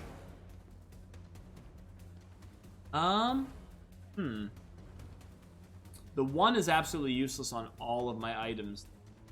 Seems like such a waste. Yeah, I'll re-roll it. A 3, okay. I'll take the two damage from my rune. From my rune of the Fate Breaker. Oh, not 2 health, 2 damage. Okay. So now I have a 6 and a 3, which gives me some more options. I can block 1. I still have to move, though. And the 6 is going to allow me to move 1. Here's what's going to happen. I'm going to move 1. He's going to be there. On couch past the shoulder. Oh, is baby in the frame? Oh, that's Piper. Oh, guys. It's Piper's birthday. It's my cat's birthday today. I forgot. I was going to post a video of her in the Neb chat, but I took a video, this really cute video. Oh, no. Aileen got yelled at again. I guess it didn't save the no spamming. Yeah, I tried to post a video of her being super cute in the Neb chat because I went to go wish her a happy birthday, and she literally, us petting her, and she like took her paw and was like, "No, Dad, stop petting me." And then when I put my hand down, she like crawled up my arm to like cuddle up on my shoulder, and it was so ridiculously cute. If you know my Instagram, the Wolf Scott, you can probably still catch that video. But that's the baby. That's Piper. It's her birthday. The best girl, actually. Okay. So I think what I'm gonna do. So I'm out of the range of all of the skeletons' damage, so they're not even a factor. But if I move 1, harm 3, and then I use the 3 on my shield for a block 1. My heart doth explode. Thank you for using these great new channel point redeems, which I just made for reacts. Thank you so much. My heart doth explode. Piper appreciates it. He's acting like she doesn't know the camera's on, but she appreciates it. She baby. She bubby. Okay, so with all that said and done, this ghoul. So we're gonna go into resolving harm now. So I'm blocking 1. So the ghoul's doing 1 damage, which means we cancel each other out. I deal 3 damage to it, but then it regenerates a health by the end of the round, which will leave it at 2 health. 2 HP on the ghoul. And the skeletons are so far not involved. Okay, so let's go back to here. Restart the round. I dealt damage to myself. Make the... You've garbage-laced ghoul. I saw that meme for when you when you run Curse of Strahd, but the only accent you can do is like Italian gangster. Oh my god. So good. Okay. Let's ghouls, Skelly. Gobble 'em, boys! Rattle 'em, boys! Okay. So, here we go. Oh, I think I just accidentally spit on my screen a little bit. Thanks. No one saw that. That's fine. Alright, so now we got a 3, 2, 4. 3, 2. And then we got... If you guys ever do that campaign, you know what must be done. What campaign? An all skeleton campaign? Oh, like the like the campaign, like the skeletons drinking milk campaign? Is that becoming a hard and fast campaign now? Yeah, you just be referred to as the boss. All right, so Johann's now rolling. He got a 5 and a 4. Johann's rolling some pretty decent rolls. Okay, so let's figure out. Ghoul rolled a 4, so that's the Milk Bones campaign. Ghoul's gonna move 1. Got a harm 1 on the books. And a heal 1 on the books. Oh, Curse of Strahd. Yeah. Oh man. I kind of wanted to run Curse of Strahd.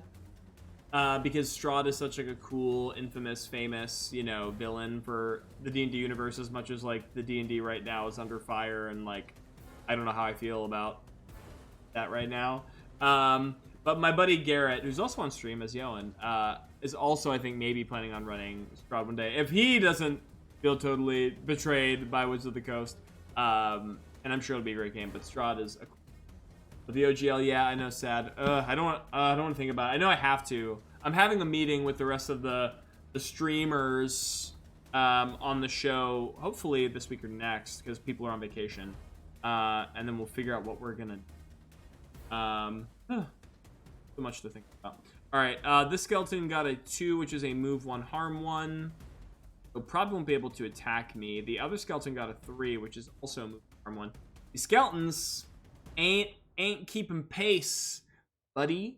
But the ghoul definitely has a harm 1, gain 1 health on the books. I have a 5 and a 4. Ghoul's at 2 health. What do I want to use this on? I can harm 2.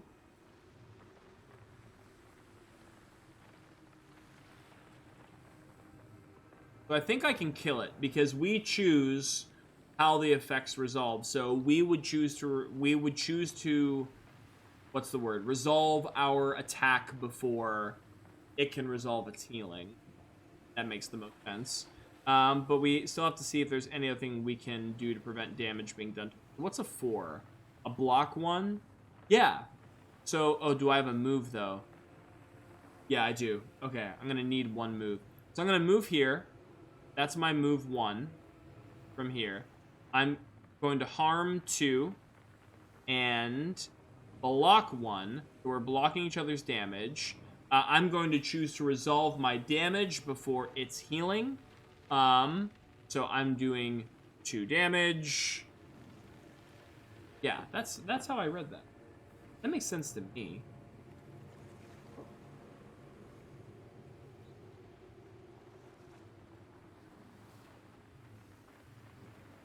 These actions take place during alongside. You may decide to resolve them before after harm. Yeah, I feel like I want to resolve healing after. Makes sense. Okay, which means this ghoul, he gobbled his last ghoul. Deleted. And the skeletons are nowhere near me, which is grand. We are gonna go back to dice. We're gonna roll for the skellies. 2 and a 1. And then for Johann, another 5 and a 4. Okay, so the skeletons are gonna move 1, 1. They both got a 2 and a 1. Yeah. So they're not gonna be within damage range. However, I have a 5 and a 4. How many 4 health for them? So I can 5 here, 4 here. I can move 1. I can move 1. I'll be blocking 1, which means the skeleton and I will cancel each other out once again. But I will deal harm 2, which means the first skeleton will be down to half health right here. Refresh. Alright, skellies again. 3 and a 5. A little higher. So, skeleton is going to move 1, harm 1 into my space. 5 is a move 1, harm 2. Okay, so this is 3 damage right now. Unless I can do some tricky maneuvering. Roll. 2 and a 6. A 6 is really good for us. What's the 2? 2's only a harm 1, though.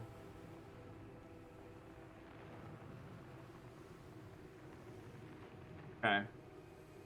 So this, if I'm not mistaken, this skeleton's coming in with a harm 1. This skeleton's coming in with a harm 2.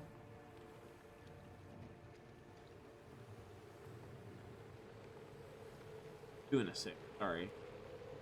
I can, if I take 1 damage, I can kill that skeleton by a point.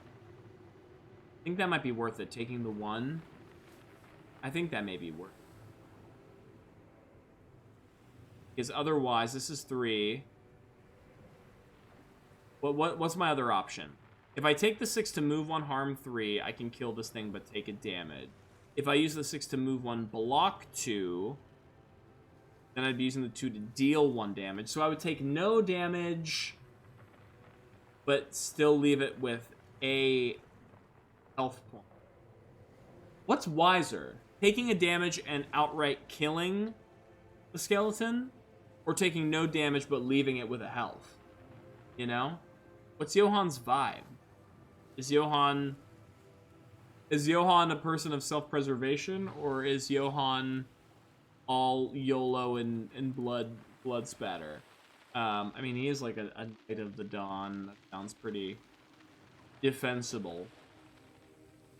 Yeah, well, I better play safe than sorry. We're towards the end of this realm, right? So I'll use the 6 to move 1, block 2. Use the 2 to harm 1. I'll leave the skeleton with a health. But I will absorb all of the damage. Alright, roll. 5 and a 3. So this is going to move 1, harm 2. And this 3 is going to move 1, harm. Yeah, move 1. Okay. So I have another 3 harm coming in my way. I'm going to roll 2 dice again for me. 1 and a 6. Doesn't do anything. But I just said if I play it safe. But now I'm sitting here thinking, but if I take 2 damage, then I can turn on my undead killing amulet. Ooh. But I am rolling a 6. The likelihood that I roll a block number means I could kill one of the skeletons in 1 hit. You know what? Why not? Let's break fate. That's the whole point of being an engraved, right? We're defying the laws of the realm. Take the 2 damage to re-roll. 4. That seems like a much better get. Alright, so I'm at half health now. Bangarang. 4 is a block 1. Okay. So, I think because this is dealing 5, harm 2, I'm still gonna take some damage? Right? Unless no. Ooh, wait a second. I have a 6 and a 4. If I turn this into a block 2, move 1, and the 4 into a move 1 harm 2. So I could go 1, 2, avoid the 2 damage. Now I'm blocking 2. Then I attack with the 4, which is a harm 2, but because I'm at half health, it is now a harm 3. And I'm blocking, so that... What did it roll? 3? Yeah, that 1 harm isn't going to do anything. Yeah.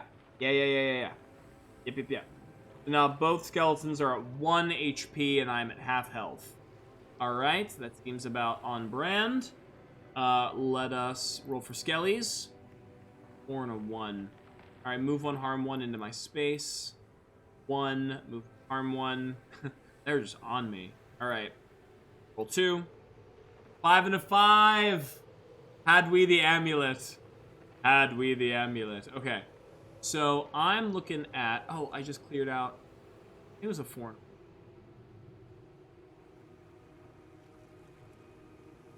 I can't remember that they had harm 2 coming in or harm 1 coming. I cleared that too fast before I wrote a note. I'll be mean to myself and say it was a harm 2. Because I feel like I deserve it. For not remembering. Okay, so we'll say it's a 5 and a 1. So, if I have... Oh, wait. I just realized it's not playing... Listen. The battle music. Alright. How long was that going on, chat? Yell at me. When the blood isn't pumping. Alright, so if we have 5s, I can move 1. Both of them are move 1. Block 2. Harm 2. It has 1 health. I'm going to block all the health. Delete it. I think we have this one in the bag. We're at half health, but I think we have it in the bag. And then... We're too focused on the battle notes. Well, good. Hopefully you are. As I furiously do math. The system really flows once like you're in the cadence of it. It's like a bit weird at first, like getting the timing down, but once you got it. Okay, skeleton 4. Move 1, harm 1. Johann. 5. Oh, this thing is myrtleized. Yeah, block 2. This thing's got a harm 1. Get out of here. And then I'll just take the 6. Bangarang. Literally just turned on the fight music to to turn it back to like chill ocean vibes. Whatever. That's fine. We won. All right. Village of Teresh at night has been felled. The ghouls and the skellies banished from the realm, banished from the land. So now mark that. Oh wow, I just made that star super like whoa. Oh my god, I don't know what I did it. All right, I just mutated that star. Yeah, give me that lore, baby. If there's lore under there, it could be something else. Yeah, Beastie's banished. So that's like what, like the Dark Souls like scroll screen comes up whenever the battle stops. Beastie. But it could not be lore. It could be something else. Hopefully it's lore. We love the lore. Oh, I should also advance time because I did a fight. This will be our night track. Go. And what do we got? Ooh, a delve. That's new. We haven't done a delve yet. At least I don't think. We might have done one before. Because I'm delving, I also take a night track. Because I'm going to do it. I'm not going to not delve. Delve sounds awesome. Must have the Necromancer's key. You know I got it. A broken laboratory equipment strewn about amidst plans for a castle. A series of runes glow in the wall above a skeleton chained below.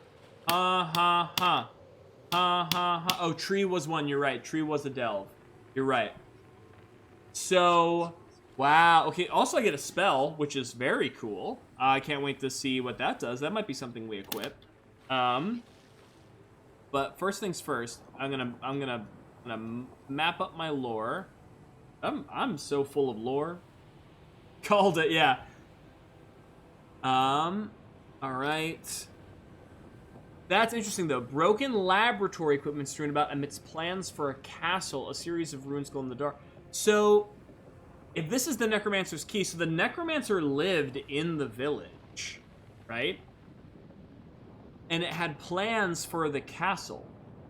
So it seems as though there was some sort of plan, maybe like a raid, to sneak into the castle with an undead force of some kind.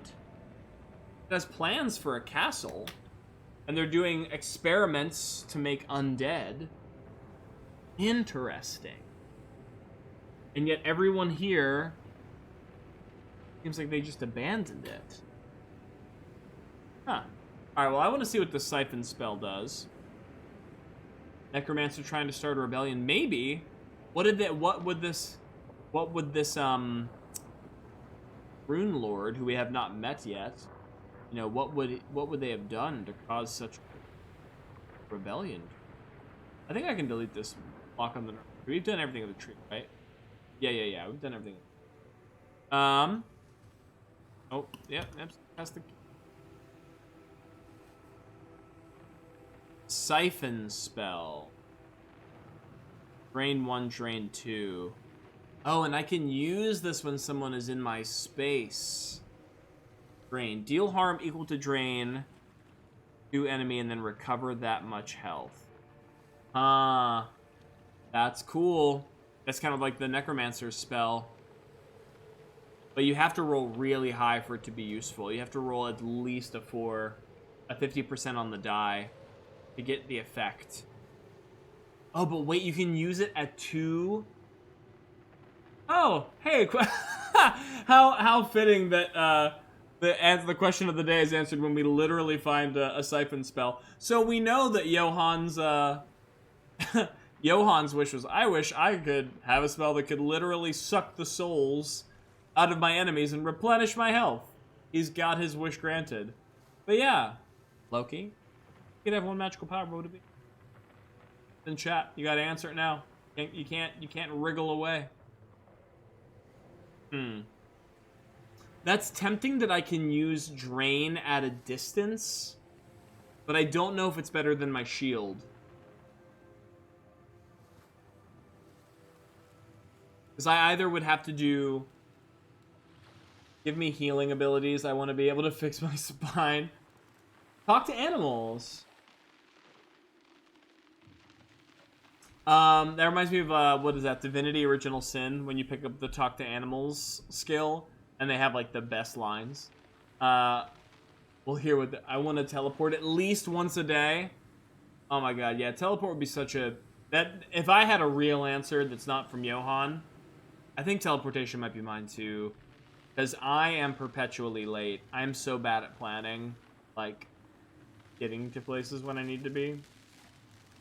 Teleporting would be incredible. Animals are just cussing. Honestly, yeah. Like, the way, I mean, animals are, like, always, like, getting frisky.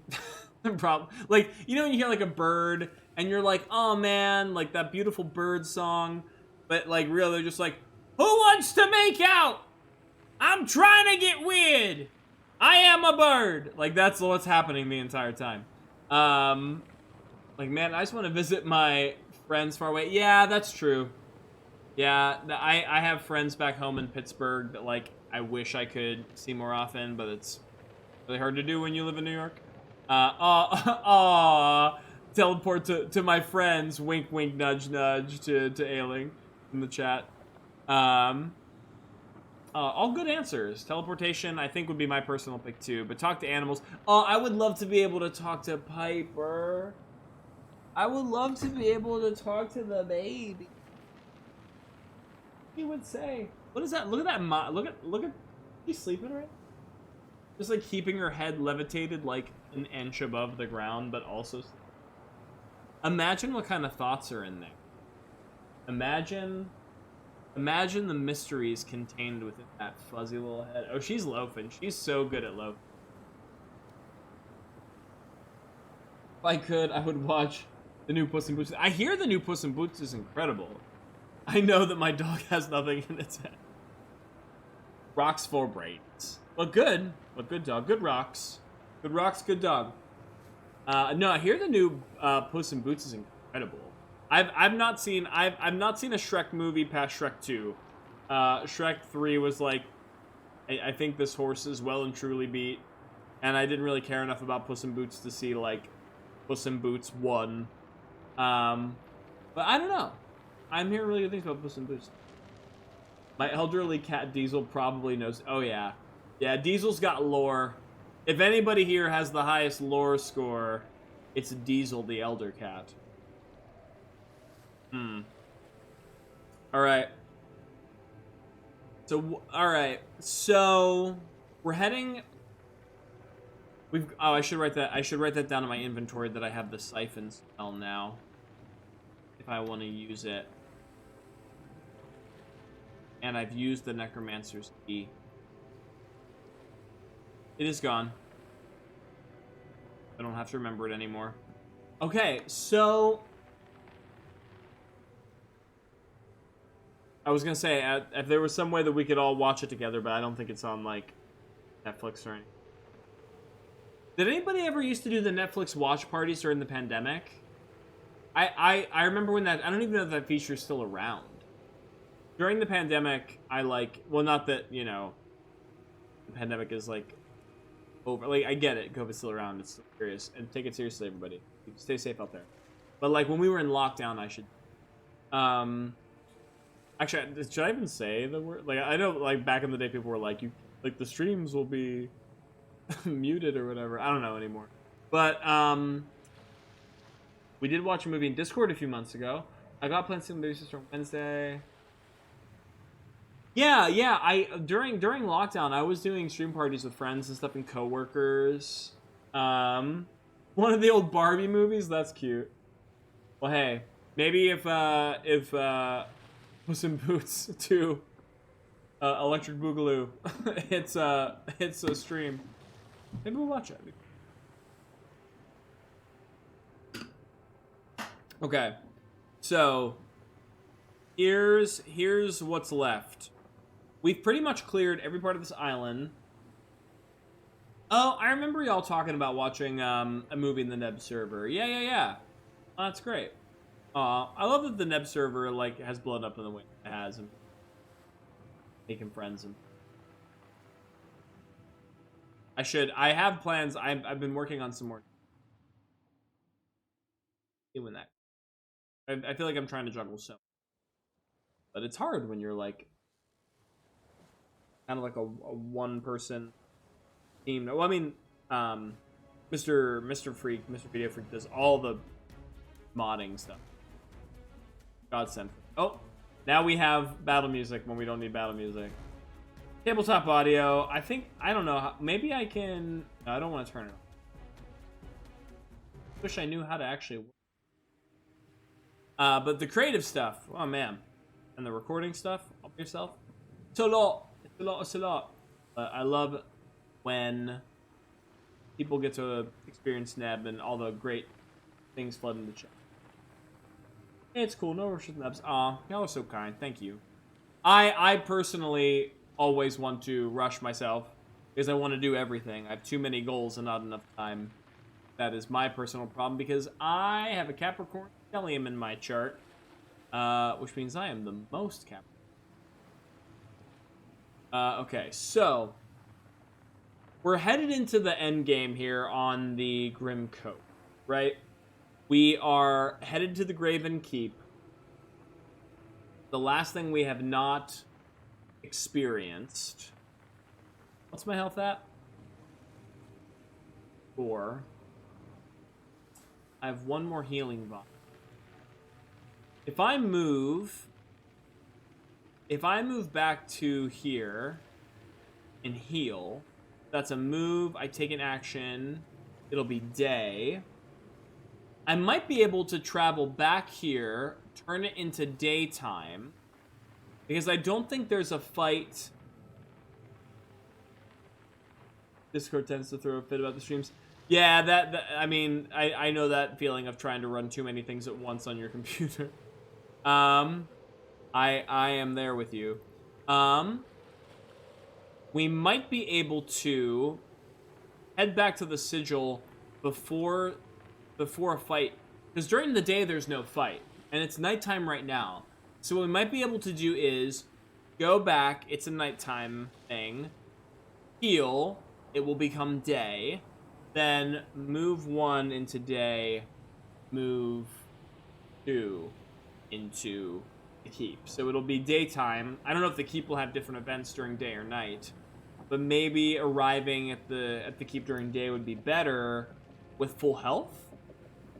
You know? I think that makes sense. And not waste a potion, but we don't have to. Perhaps. Perhaps. Perhaps. Perhaps.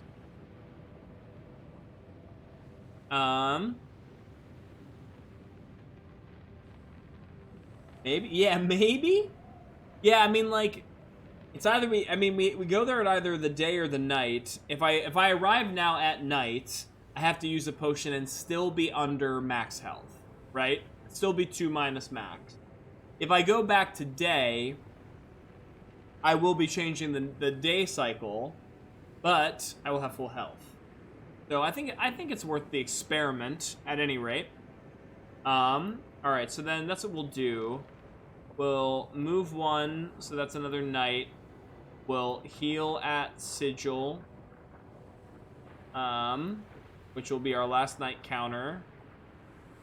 Means it'll now be day. And all the fights reset, as does our health. Okay. Good to know. Now, I guess this is the question. This is going to be our, I shouldn't say our final moment. We can do it in between exploration rounds, but once we're at the keep, I don't think we can. This is our last moment to change our equipment. So it's either ring or amulet, and then spell, some combination of spell, shield, and sword. The spell is interesting because it gives me a ranged attack, and it allows you to heal, but it only activates on a 4, 5, or 6. And the shield, I mean, the shield has saved our butts a lot. I don't know if I just want to do shield and spell, right? That seems kind of like, why would I want to do a ranged attack with... Oh, no, but I can do drain adjacent, too. Interesting, I can do drain adjacent. I still have to roll a 4, 5, or 6. It's interesting the builds you can make. There's definitely, like... I mean, you know, it's, like, very simple components. But with the dice and the different items and the runes you can attach, there's a lot of, like, wiggle room. Let's do... Can I do... what to bring to the... I'm gonna say allow additional votes. Oh no, I can't. Can I do this with people? Alright, so we're gonna do sword and board. Sword and spell. Board and spell. And then we'll start the poll. See what we got.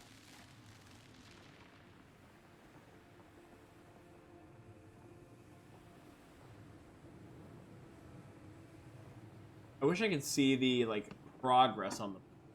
So I knew if I had to end early, but I'll take the opportunity to have a drink. My thing is, if this is the keep... So there's one of two scenarios that have happened, I think, in the lore of this world, right? Either the keep was completely overrun by undead, and so there's going to be nothing but undead in there, which means I should keep the ring. The other option is that, you know, the keep boarded itself up when this undead rebellion started.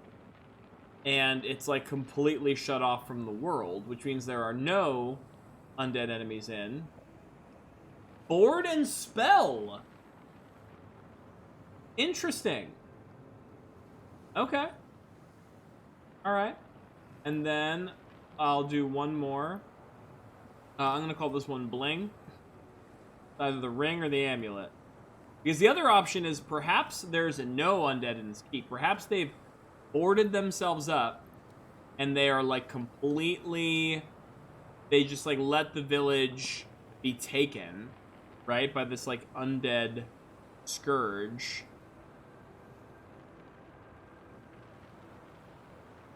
I'm gonna make these item cards to attach to Johann if I... For safekeeping. Looks like I'm gonna need Siphon, at any rate. Alright, let's take basic shield. Oh, no, basic sword. Oh, I put sword. Sorry, I can put spell on top. There we go. Beautiful. Okay. Yeah.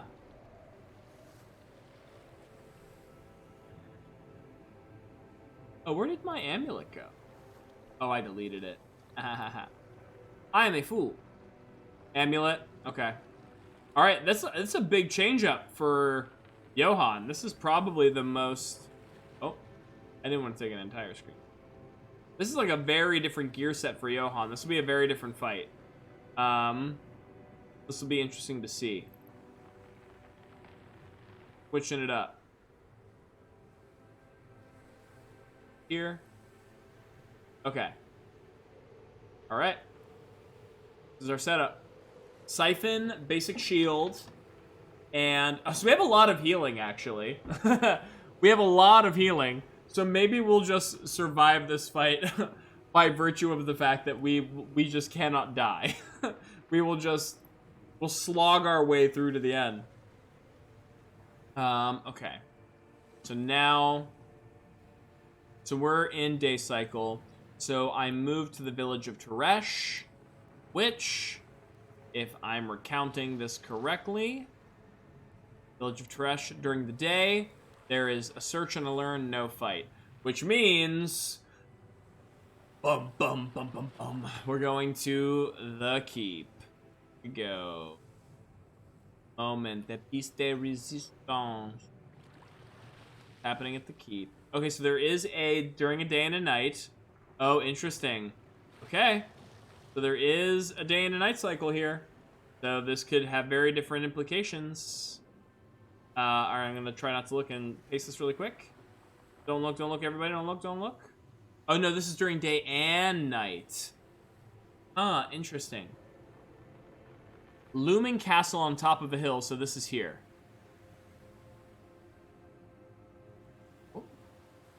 Keeping an eye on the entire realm. It looks more like a tomb than a home. Okay, so maybe there are undead here, considering they called it a tomb. During day and night, the Graven Keep holds this realm's rune lord. Once they have been slain, you may carve the rune into your being, and your time in this realm has ended. So this is nothing but delves. So the first delve I can choose, I must fight my way to the rune lord by completing 2 fights. So... Okay, that's option 1. Option 2 requires lore 2. You must fight your way to the Rune Lord by completing 1 combat. Oh! So now we see what the true payoff for all of this lore was. Because we have, like, plans to the castle, all the stuff. We can actually avoid fights. So it's very good that we got all of that lore. Lore 4. You know the path to the Rune Lord, and you may avoid all enemies along the way. Face the Rune Lord. Okay. Nice. I'm chill with heading straight to the boss. Let's see what the boss entails. The Ruined King. The Ruined King isn't undead. His minions weren't, which is also interesting. That the minions are serving They're living, but they're serving an unliving lord. Also, mercenaries? Huh. Interesting. Okay. Ruined King. A swirling storm in a night sky hangs eternally over a courtyard. An ancient armored form assembles itself before you, a spectral glow beneath the plate. Cursed, enraged, you face the Ruined King. Okay, hell yeah. So we gotta make some art for the Ruined King for sure. Cover up the slay the Ruined King. I can see here that the Ruined King has phases, which is interesting. So we're gonna have to knock down a health bar. Okay. Spooky armor, big boy. Let's see. Does his attack give us any inkling as to maybe what kind of weaponry he has? Transforms into the Ruined King phase 2. The name of the king is lost, as is his kingdom. The animated armor is rent open in the back. Ah, interesting. It it rent open in the back, so he was assassinated. Ah. Ah. So yeah, the necromancer snuck in with the plans, assassinated the king, usurped the throne, which is why the only things here are zealots and mercenaries, because they have to like pay people because they're not loyal to the crown because the king was murdered. And yeah, the only other person from the kingdom would have been the knight, and that is why the knight followed the necromancer to the island to finish the job. Interesting. But then I wonder why the necromancer is not the boss, you know? But the Ruined King is. Was he like more powerful in death? Like they successfully assassinated the king, but turns out that wasn't the end of the king, and now he is far too powerful to be destroyed even in death, even for a necromancer. Oh, and maybe that's why the knight hates the undead. Maybe the Ruined King pulled a fast one on the necromancer and scared him off. Could be that. But the knight hates undead, so that he wouldn't serve a dead king. Oh man, there's some spooky stuff happening here. Okay, most importantly though, we need to generate art for the Ruined King. What kind of weapon should the king have? I'll let chat decide. A giant suit of claymore, big sword. We love a big sword. Big hammer. Oh, big sword. I got two swords and a hammer. I think it's sword. A big suit of hollow. A spooky giant suit of hollow plate armor of haunted hollow plate armor.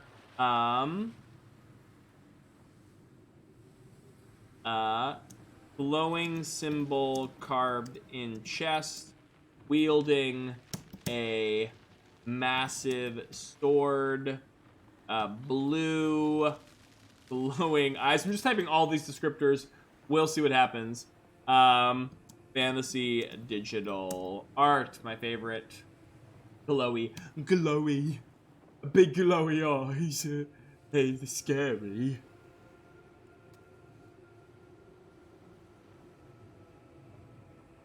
Interesting. It's kind of too regal looking. Read this.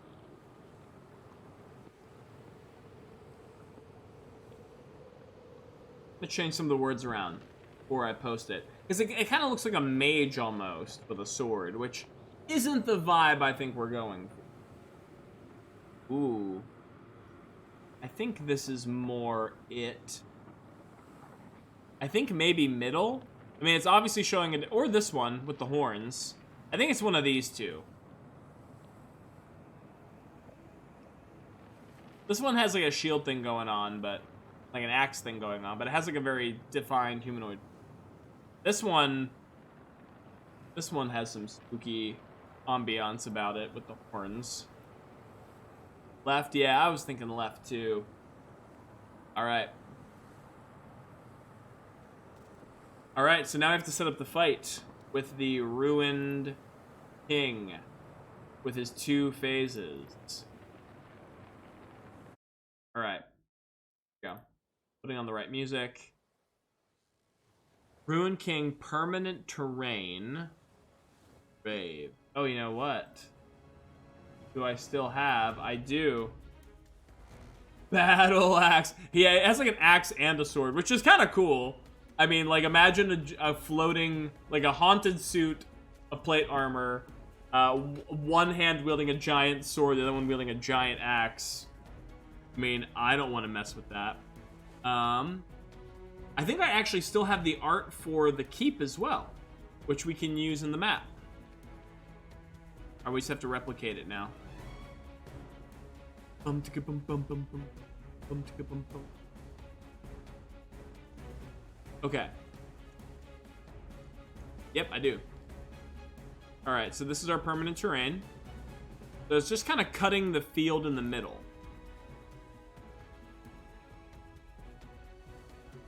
Oh no, it's doing that dumb thing again. Don't do the dumb thing.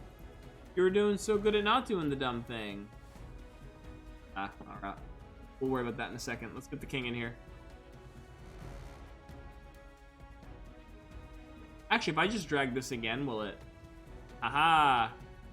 Decode unlocked. Okay. So this is our permanent terrain. The king starts here.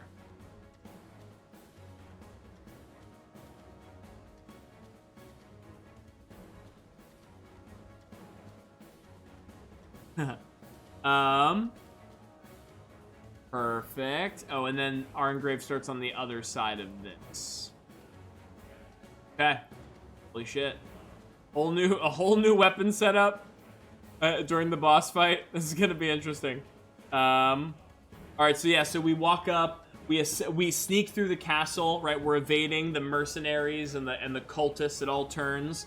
We come to the very apex of the castle, looming all over the frozen wasteland that is the Grim Coast. A storm raging above our heads, lightning strikes down as dark clouds swirl above our brow, and then rising from the center of this arena, this courtyard, is the spectral form of a massive plate armored foe with a crown that resembles 2 golden horns pressed upon its head. As it raises its helmed visage over at Johann, 2 pinpricks of blue glowing light burn out from underneath the helm, and you can see there is a rune emblazoned upon its chest, and it reaches both hands deep inside inside of its glowing chest cavity, and slowly begins to pull out 2 beams of light that, when separated, become an oversized sword and axe made of some unholy spectral energy. The dawn shall defeat the night. Let's certainly hope so. As the king leverages his sword in our direction. They tried to take this realm from me by force. You shall fail where they fail in vain. And battle is joined. Oh, right when the music shifted. Hell yeah, let's go, let's go. Alright, alright, here we go. Whole new battle setup. It's about to get real weird in here. Bump, bump, bump, bump, bump. We got to roll for the king. So the king only rolls a die, right? Yeah, but he has 3 actions on each die. Which is interesting. All right, let's find out what the king does. A 6. Move to arm 3, block 1. So he's got to move 1, 2. Okay. So he's got 7 health. I have a notebook right here that I'm keeping track of things. Got 7 health. He rolled a 6, which is harm 3, block 1. All right, Johann. Come on, Johann, with your new setup. What do you got? What do you got? I can roll 2 die because I have 2 stamina. 2 in it. Okay. Well, the 4 is a drain. But I'm not going to be... Darn it. I have to roll... I have to roll a 5 to even move. Oh, no. All right. Interesting. Maybe I just used the 6 to move 1. Oh, I didn't mean to do that. Oh, okay. I have to use the 4 to...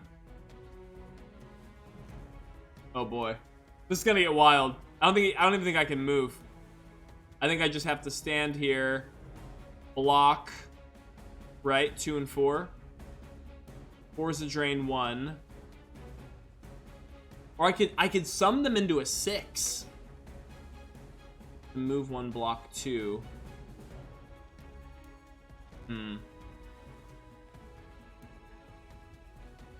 I'm going to... Should I, like, kite him? Should I, like, go around and try to just drain him? Because he has to come this way, and I can shoot straight for it. I think that's what I'm going to do. Because they can't move diagonal. It's going to be a bit of a long game, but I think that might be the way to go. So I'm, like, ducking behind one of the pillars as, like, a lightning bolt crashes down. As, like, you hear, like, the hollow rasp of, like, the king's voice through, like, his helmet. Running away so soon. It shall not save.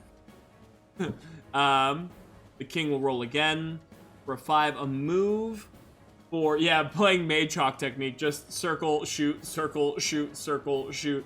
The king got a 5, so that is a move for big yikes. It's 1, 2, 3, 4. Yeah, he was like, nah, you're not running away from this one. Granted, though, it's only a harm 1 and a block 3.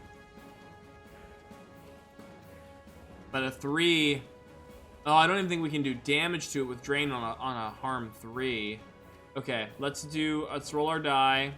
We have a 3 and a 6. If I move 1, that's all I can do. Block 2. And he's doing harm 1. But blocking 3. Okay, math. So he's coming in, harm 1. I'm blocking 2, does nothing. I do drain 2 to him. He's blocking 3, does nothing. So we're like rolling. I'm like, my shield and like my hand forward, like, just like tendrils of light trying to like siphon out the runic magic out of his chest cavity. But he just places his 2 blades crossed in front of his body and just like batters off of the weapons. You hear another hollow laugh. A valiant effort. It is for naught. We do nothing to each other. Oh boy. Oh boy. Roll for the king. King gets a 2 this time. Not super impressive. A move 1, harm 2, block 1. Okay. And then I will roll my 2 die. 4 and a 3. Boy, alright. Harm. I think what I'm going to do is I'm going to take the 4 on... I'm going to take the 3 on the shield, which gives me a block 1. And I'll take the 4 on the drain, which gives me a drain 1. So, what's going to happen here is he's going to harm 2, but I'm blocking 1, so I'll take 1 damage. but then I drain 1. Oh, but he's blocking 1, isn't he? Blocking 1. Ugh. That son of a gun. Darn it. Yeah, I don't think I can pierce that, so I just take the damage, and my drain doesn't get through. Man, I have to roll high to be able to get that drain off and hope that... Oh, man, if I was wearing that ring! If I was wearing the ring, then I would drain 1... But only if I had half health. Oh, man, this is interesting. This is an interesting combination of fights. So, yeah, like, I'm trying to drain, and he's, like, holding his weapons in front of me. He's pushing back my energy. It's like that moment where the two enemies are, like, clashing back and forth, and then finally he just swings out wide and dissipates the energy, and I get a crack back of spectral power. Take a middling amount of damage. But there's another... you can feel the wicked grin underneath the helmet. Small taste. What is yet to come? Rolls again. Rolls a 5, which is a... Oh my god, a block 3. Get out of here with your block 3. What am I supposed to do against a block 3? Okay, I got a 6 and a 2. What do I got? What do I got? I feel like even if I take the drain... Well, no, I have to deal harm equal to drain. Deal harm equal to drain enemy and recover that much health. Yeah, deal harm equal to drain. So I have to deal harm to get the drain. Oh no. This is spicy. All right. So I have a 6 and a 2. I could move 1. Because with a 5, he can't hit me at all. And then I would shoot the beam still, right? Because the range is 2 spaces. But unfortunately, because I'm draining 1 and he's blocking 3, nothing happens. So we just... But I like dodge roll underneath like a wide swing, and I get up to try and like shoot my own radiant beam of energy, and easily just deflect it off of the sword. You are nimble, shall not spare. Bum bum bum bum bum bum bum bum. I got a 6. Okay, so it's moving 2, and it can move adjacent, so it's in my space. It's harming 3, blocking 1. This is kind of like a big moment here because its block is low, even though the harm is high. So depending on what we roll here, I'm gonna roll 2, a 5 and a 6. Those are both really good rolls for right now, actually. Okay, so with a 6 and a 5, yeah. So I'm gonna move 1. Move 1. I'm gonna take the 6 on the shield. I gotta move 1, block 2. No, sorry, 5 on the shield. Take the 6 on the drain. Okay. So, if I'm doing this math correctly, he'll swing in. Oh, it's harm 3. He's got big harm. He's gonna swing in for 3. I'm blocking 2 of it, so I take 1, but I'm draining 2, and he's blocking 1, so I'm draining 1. I think it's a net 0 damage on me, if I'm doing the math correctly. 3, reduced down to 2, so reduced by 2 to 1, and then I heal 1 at the end of the round. Yeah. So I take no damage, but he'll take 1 damage. All right. From 7 to 6. Yeah, like, I'm like backing up. I'm like ping, ping, ping. He takes 1 wild swing, like a 2-handed swipe with both, as I raise up the shield, and I like roll with the punch. Like I practically get knocked off of my feet midair, but as I'm falling, I release my hand forward and directly hit the rune as he's swinging wide, as you begin to see some of the magical energy getting drawn into Johann's body. You can see the sigils on my own body now beginning to glow with even more energy as I am absorbing some of the Rune Lord's essence. To this, the first feeling of pain the Rune Lord gives his first sort of gasp of acknowledgement. My soul is not yours to claim, and you shall rue the day you washed ashore on my coast. All right, so we okay. I actually have one more health than him right now. I mean, granted, he has a whole other phase, but we won't worry about that till we get there. 3. Okay, so he's moving 1, harming 2, blocking 1 into my space. Let us twice. 2-2. 2-2. I get to heal if I want, or I can sum them. Oh, yeah, I can do it regardless. Okay. 4.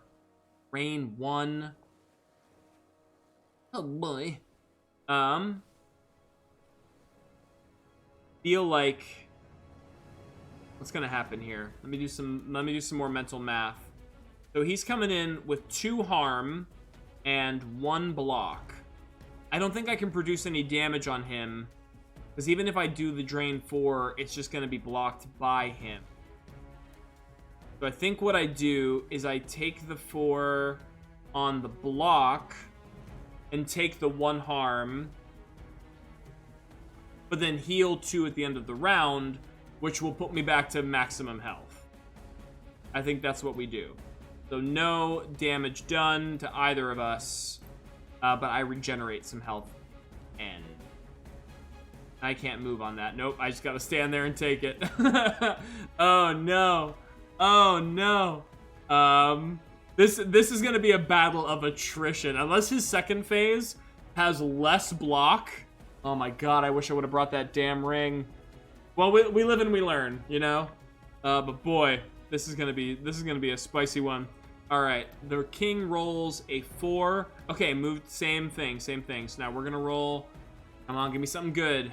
6 and a 1. A 1 does me no good on anything. But the drain, the 6 gives me a drain, which might be the way to go, even if because I'm gonna drain 2. So let's see what happens here. Oh wait, but I can reroll 1s if I lose 2 health. I got a lot of healing avenues. Maybe I do it, because that 1 is not doing me any favors right now. Okay, I think I do it. I just got maxed out, so why not? Music right now, a 3. Okay, better than a 1. So what can I do with this? I can block 1, and then my 6 I can drain 2. Okay, so let's go back to our person here. It's gonna harm 2. I'm blocking 1, so I take 1 damage, but then I take 1 damage, but then I heal 2. That brings me back to 7. So I'm net +1, and it's blocking 1, but I'm doing a drain 2, so it is down 1 more health. So he's at 5. Oh my god. Oh my god. Okay. So here we are. We're just at the top. This is like the moment in the movie where, you know, the camera pans around the top of the towers. We're like clashing, ka-ching, ka-ching, and we're just like each oof, ah, and then another bolt of light streaks from my hand as I begin to drain more of the rune light out of his chest cavity. You are persistent, Ingrid. You may fight for it, yet I shall still stand. We're just trading blow for blow. All right, back to the king. Lifesteal is amazing. Yeah, I mean, like, if only his block, like, I wish I mean, maybe this would be broken. I wish I had a drain 3. Because if I had a drain 3, then at least if he blocked some of it, like, I'd still get something, but a lot of these times he's just blocking everything I do, because he has such high block on that one roll. Oh boy. Oh boy. Alright, king, what do you got? What do you got for me? Oh, of course a 6, which is probably a big mean roll. Arm 3, block 1, move 2. Yeah, that's a pretty nasty roll, all things considered. Okay, we got Roll again. Bump, bump. Another 1. Only down 1 health. Why not? Oh, but he's also harming 3 this round? Oh no. Oh no. He's harming 3. The max I can do is block 2 on that 6. I think I have to. I mean, that 1 is just literally nothing. How many phases? I think he only has phase 1 and phase 2. I think he only has 2 phases. At least that's all I see so far. I'm trying not to skip ahead, but I've only seen 2 stat blocks on that sheet. All right, I'm gonna go to 5. Reroll that. Johann. Johann. You just had to roll not another 1, buddy. You just lost 1 health for no reason. Buddy. Buddy. Okay. All right. Well, I guess I'm just going to...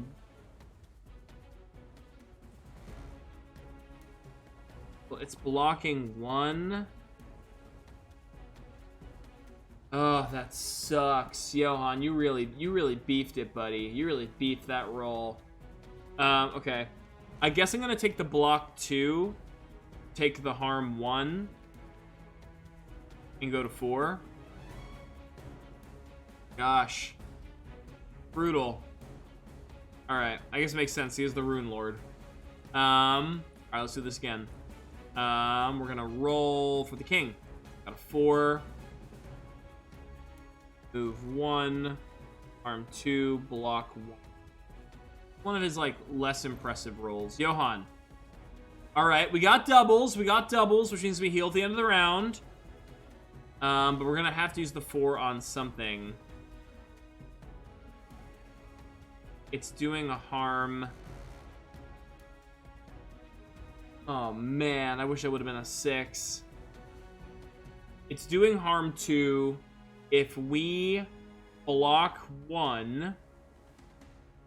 and then heal at the end of the round, we'll take 1, then heal. We'll be net 1 up. I think that's what we have to do. And just get back to more than half. Yo, this is gonna be wild. How are we gonna get through 2 phases like this? Oh my god. I can't even kite him because I can't even roll moves. Yikes. Okay. He's got a 5. Which is 4, 1, and 3. Wow, move 4, harm 1, block 3. Block 3 just shuts us down so hard in this fight. It truly does. Deal harm... Yeah, I'm trying to see if there's any way I could read this to, like, not suck. I mean, not that the spell's good, but in this scenario. Deal harm equal to drain to enemy. Yeah, gotta deal harm. Gotta deal harm to get the drain. Okay, and then for us, 3 and a 2, which can equal a 5. He's only dealing, nuts.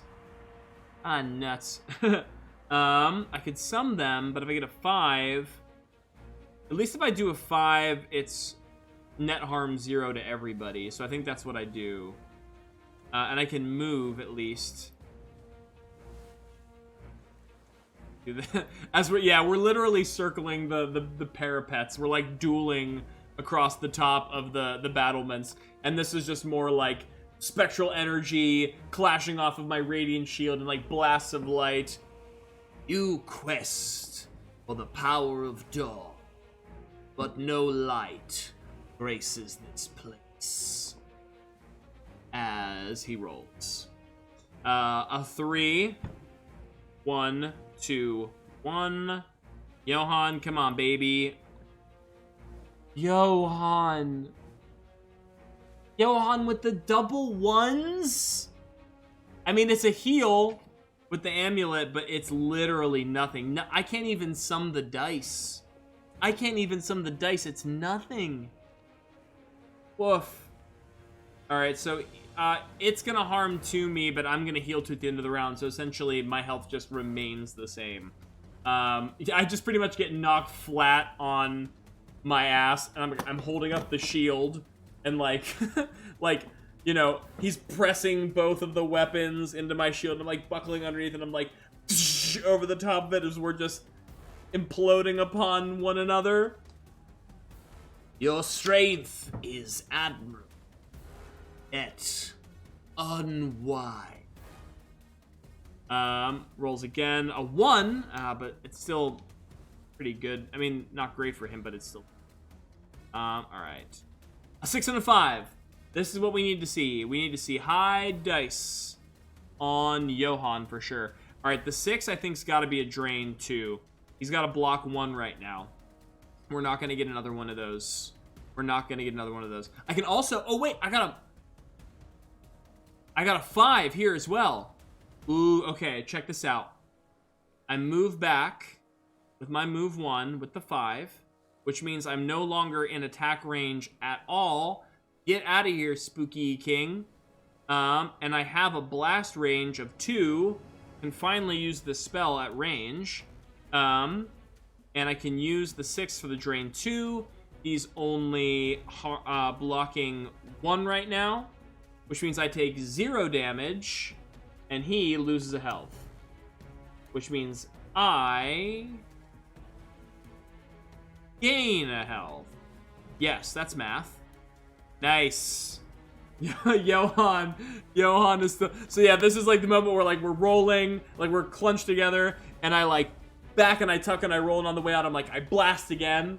And this one just like, you know, rakes against the armor, and like you can see like hits his cheek, like kind of kicks his head to the side for a moment, to like, because he's like a disembodied spirit in armor, right? Like it almost like twists the helmet all the way around, like backwards, and then you hear that like slow scrape of iron. It's like as like the head adjusts itself back into position, as the blue lights are just staring down into me.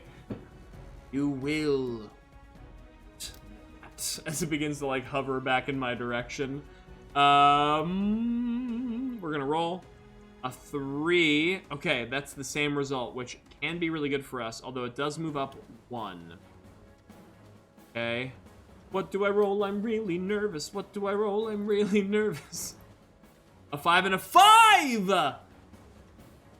Okay, baby! Johann, getting them rolls. Okay, so I'm gonna heal back to max at the end of this round.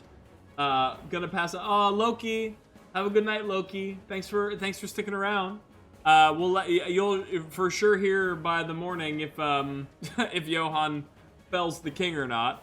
Okay, so I think what I have to do is take the move 1. Which will put us out of range for the attack. It'll also put us out of the range of this attack. So we're just gonna net 0 each other. Whoa! Candy! Yo, what's up? Rolling first time chat. Hey, what's going on, y'all? It's been so long since I've seen my cousin Candy here in stream. Everyone, Candy Bear runs a Twitch stream, a very successful Twitch stream. Oh, Candy, it's okay. I would have been glad to see you, but I understand it's so busy around the holidays. Hopefully, we get to see each other soon. I'll be back around soon enough. But yeah, I was just home for the holidays. I miss Candy, but everyone should check out Candy's channel. Does a ton of great content. I see a lot of whoa, people. I know. Huzzah, people. Well, hopefully y'all like tabletop role-playing games and solo role-playing games and boss fights that are going to be the death of me, because we are currently facing the Ruined King, which is a ghostly, spectral body of armor, and we are trying to defeat it with life-stealing spells and a shield, and we are doing middlingly well. we just keep healing enough that it can't kill us. But we're playing Rune right now. 100 bits! Andy, yo, you're so kind. Thank you so much. You didn't have to do this. We appreciate you. Anyone in my stream, if you're not already following Candy, please throw her a follow. Because we love to see it. There's the little Twitch bot going nuts. Aww. Wow, it just keeps going now. Hopefully it figures out. Hopefully I didn't break the bot. It just keeps telling you've cheered. We're playing Rune right now, which is a solo RPG, which is based off of like a Dark Souls kind of franchise kind of thing. So it's very hard. There's a theme of being cursed, dying, being reborn, all that fun stuff. And we are currently actually facing the boss of this realm, and we are trying not to die, and we are doing middlingly well at that. So let's take a look. I'll try to explain more of the mechanics now that we have some more people. So basically how this works, y'all, is every round I get to roll 2 die, and depending on what die I roll, I get to choose from these effects on screen. I can choose to take them individually, or I can sum them together if the dice are too low to get like a different effect. But yeah, so I basically, in one hand, I have a spell that's allowing me to drain life out of enemies, and in the other hand, I have a shield. I'm also wearing an amulet that if I roll doubles, it heals me, which I just did, luckily. And I also have a rune. Oh, Redeemed Hydrate. Yeah, thank you. That's actually a good reminder. I've been talking a lot, especially since this fight started, and not drinking a lot. Thank you, Roland. You are too kind.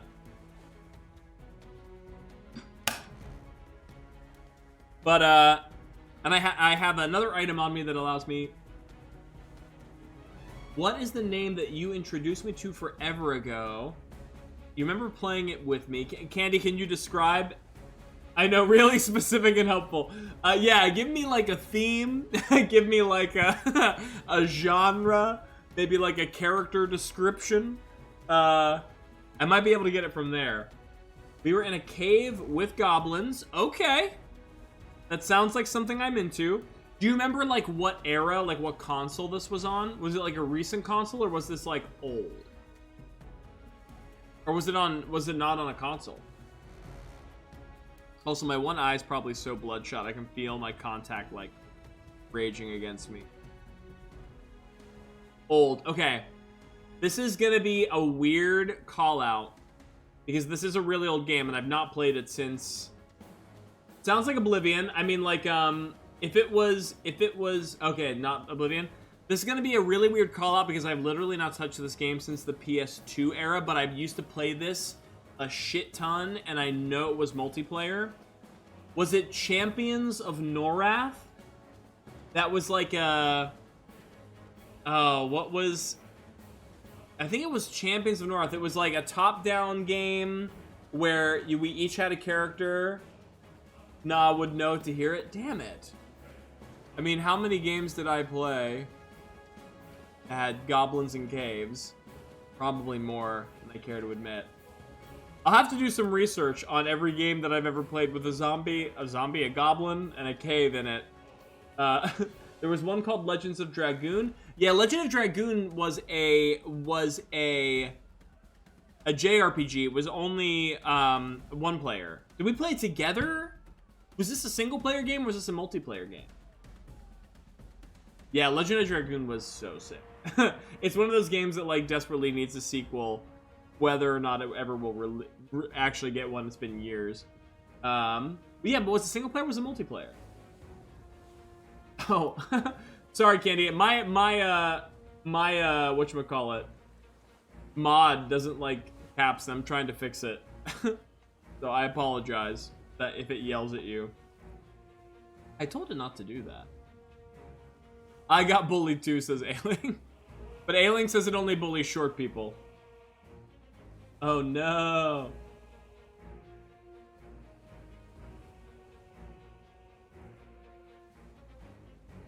Wild but I thought I turned off the dishonor? Dishonor on you? I know, I'm trying to figure, I literally just added it, and it's pretty sick. I like all the automatic commands and stuff, but the, yeah, I thought I turned off the caps. We'll see if that works. I just did it again. Oh yeah, maybe I gotta restart the stream. Maybe. But not now. Have it off, we'll see. But yeah, so it wasn't first player, or was it multiplayer? I keep looking up here because this is the chat, but you're here. But let's see. So I rolled doubles while we're trying to figure out what game this is. I think this may be an opportunity where I can do a point of damage because it's only blocking 1. So if I block 2, I'm gonna move 1. I'm gonna move. Block 2. I swear it was multiplayer. It wasn't Champions in Orath? I played that so much. I wonder if I could find a link to it or something. No. There were swords. There were swords. There were swords. There were caves. There were goblins. Yes, very. It's very descriptive. All right, I'm gonna put this in chat. That's the wiki on it. And like this was like Baldur's Gate. Oh, there was. Oh wow, was it Baldur's Gate Dark Alliance? Wow, I totally forgot about that game. I loved that game. Let's see. Let's pull that up.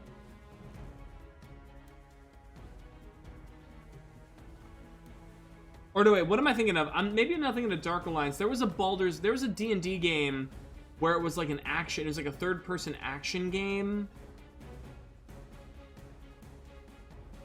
Baldur's Gate PS2 action game.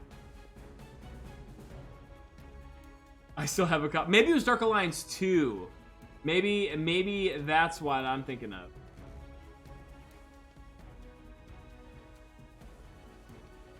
There was one where I remember you could be like a human barbarian, like a drow rogue, an elf wizard,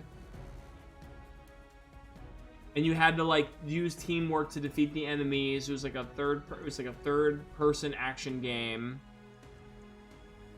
This is really bothering me. Why can't I figure this out? I mean, granted, I played Goblin Commander Unleash the Horde. There was goblins in a cave and there were swords. Oh, we'll figure it out. Hopefully, hopefully, we'll get somewhere with that. But let's see. Our enemy moved up 1, did 2 harm but could not hit, and blocked 1. I rolled 2 5s, which is nothing but a heal. Okay, so for all of you who've just joined us. Basically how this works is the king rolls a die, and the die determines what action the king takes. So right now, the king is the boss of this land. Right now, it can move a space, it will deal 2 damage, and block 1 of our attacks. So it's going to move 1, but we deal harm simultaneously, so I get an opportunity to roll my own dice. But a 3 is so bad. And I get to compare that against my dice here to see what I do. So what I think I'm doing here, and I can choose either to use each individual dice for a certain option, or I can sum the dice to get 1 dice option on 1 of the weapon. So if it's harming 2, blocking 1, I think I have to use the 6. I have to deal damage to it. And I'll be draining 1. So if it's dealing 2 harm, it's gonna heal me for 2, but I'm gonna heal 1 back. So I will end the round with 7 health, and it will end the round with 3. So here we are. We're dodging each other around the parapets at the top of the castle. You can hear the storm brewing overhead, the lightning crashing, the waves against the frozen shores of the Grim Coast. Takes such a wide swing at me with his spectral sword and his great axe that it like knocks me backwards, like cuts through an edge of my shield and catches me in the shoulder. But I wrench his blades aside and put my hand forward. I'm adjacent to him, so I can pretty much put my hand right on his chest. And there's a blast of golden light against the rune emblazoned upon his breastplate as I begin to absorb some of the energy. And you can sort of hear a rasping wheeze as the energy begins to be pulled from the undead lord. The soul you drained was already lost long ago. It is of no use to you or I. As the battle continues. I'm adding little dramatic flair between the turns. Okay, the king. Okay, I love these low rolls for the king. That's a 1, and Johann's gonna roll twice. 6 and a 4. These are good. These are good. These are good. So I gotta. I have to drain 2 again. I have to drain 2 because I have to keep dealing damage. I have such limited opportunities to do this. Okay, I will take the 6 on the drain. So I'm draining 2. He blocks 1 of my damage, which means I take a damage, but I still get a damage through. And is he doing any harm to me? Any blocking to me? What's my 4? Block 1. I take 1. Yeah, I think we each take. Wait, sorry, I'm still doing math. He's dealing what to me now? He rolled a 2. He's doing 2 damage to me. Oh no, a blocking 2. A blocking 1. And then healing. My health stays the same. His health goes down 1. At this point, his health is getting pretty low. He's on 2 of 7. His first phase. Did I get to move that round? No, I did not get to move that round with what I rolled. When I tell you, this is driving me mad. Danny, I wish I could tell you the amount of games that I've played over the course of my life that have swords and goblins and caves. It is an ungodly amount of games. Some games which you'll probably see on the stream another day when we're playing like Celasta maybe. But oh my god, yeah, there are so many games with those elements. Okay, it's down to 2 health. So let's see what happens here. Okay, a 4, that's still on his low roll. I don't mind that.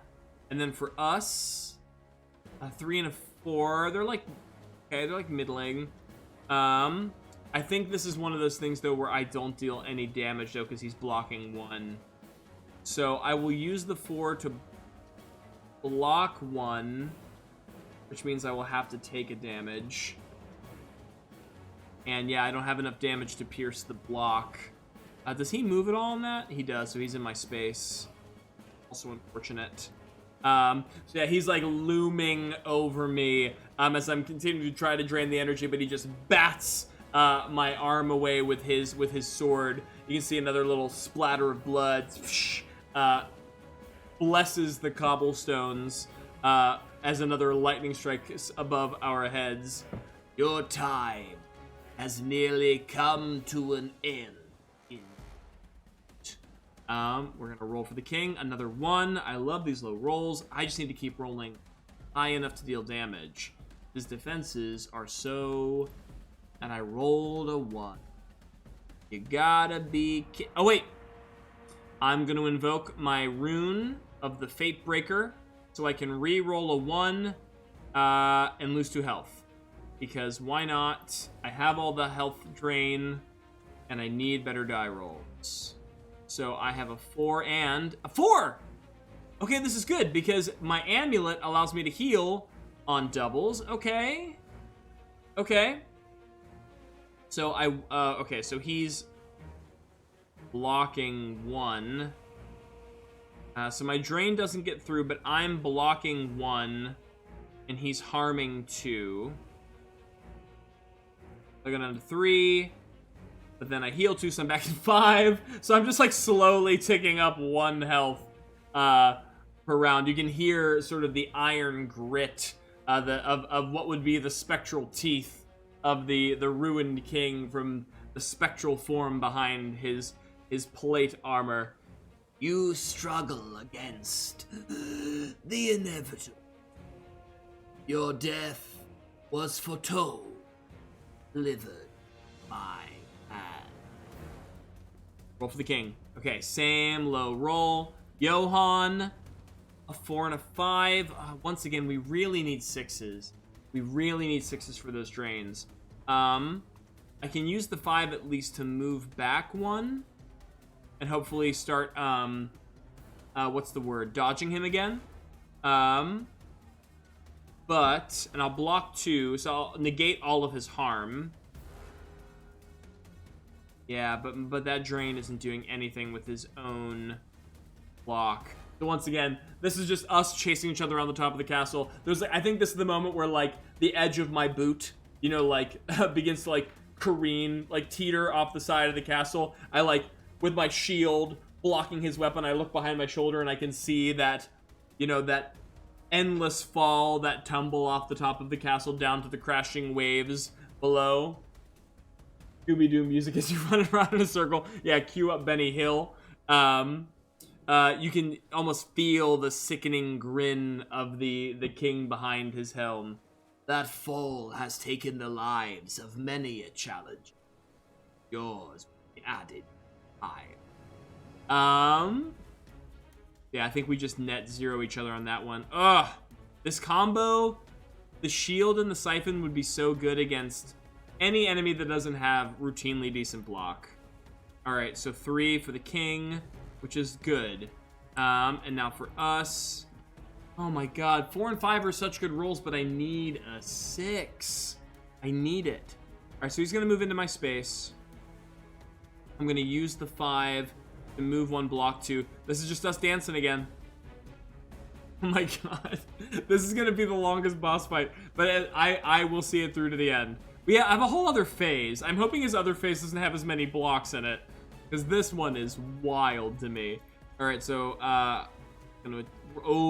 okay. A big difference in the roll. He's going to move for harm 1. So harm's going to pretty much do nothing to me, but block 3, nothing I can do even matters on. Which sucks. I'm not even going to burn my heal for that. My rune for that, because it's pointless. If I use the 4 to give me a block 1, that will block all the harm anyway.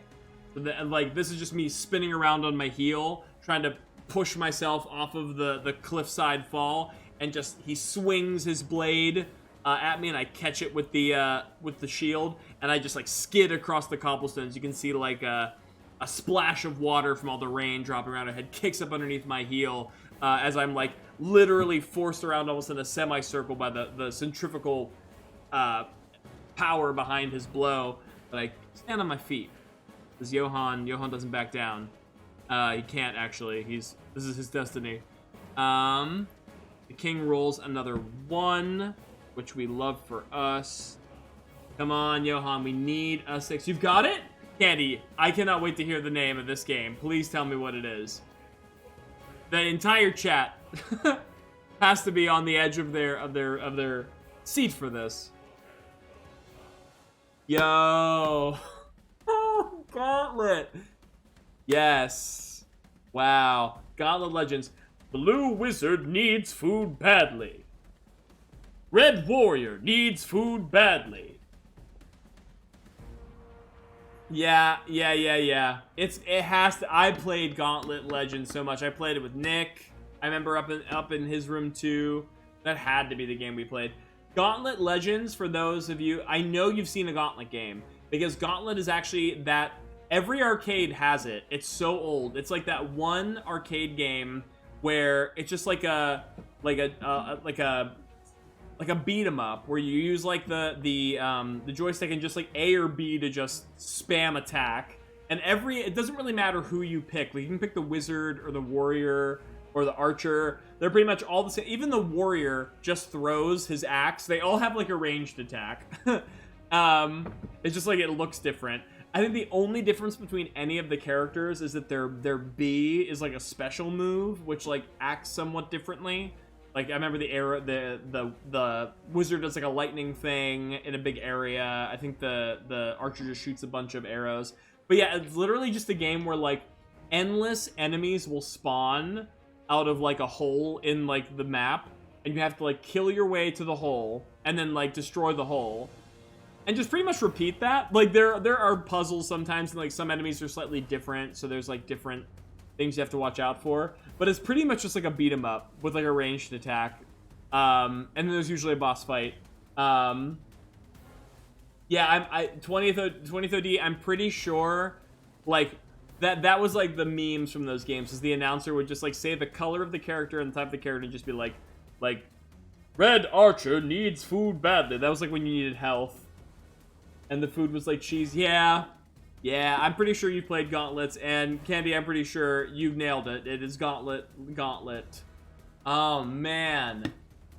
I'd forgotten about Gauntlet. Yeah, the only thing you could do to, like, really change your character was, like, in between rounds, you could, like, buy items depending on how well you did, and they would give you, like, little bonuses. Like, I remember you could buy a familiar, which gave, like, a little floating magic buddy that, like, shot extra damage and also would... what else did it do? Did it heal you, maybe? There was little upgrades you could buy in between rounds, but for the most part,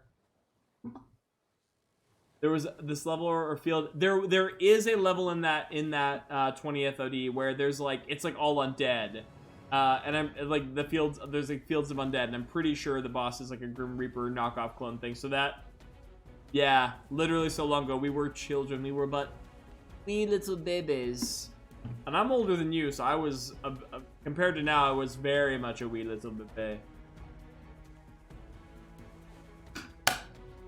Wow, I cannot believe you remembered that. And I can't believe I didn't remember it. I played Gauntlet with so many friends. I mean, granted, it was not the best game, but it was like it was an arcade port. It was just like a beat 'em up. It was fun. It was fast. You died really quickly. You're only like 3 years older than me. True. You know what's funny, Candy? When I was at home, I was talking to Taylor, and we were talking about when you're younger. How big the difference in age feels, even if it's like so small when you're young, and when you're older, it like doesn't matter. Like he was like, you know, like when you're like 16, you don't want to hang out like with like your 13-year-old cousin or your 13-year-old baby sister or like whatever, right? Like, oh, they're so young. It's like we're not the same.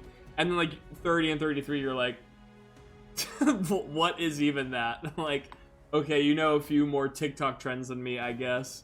But like, it's funny how quickly that that bridge is gapped the older you get. So funny.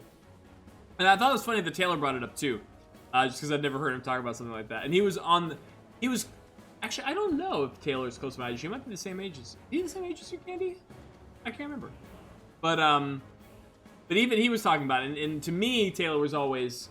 Felt younger to me too at the time, you know, because he was Nick's younger brother. It's just so funny. It's just so weird.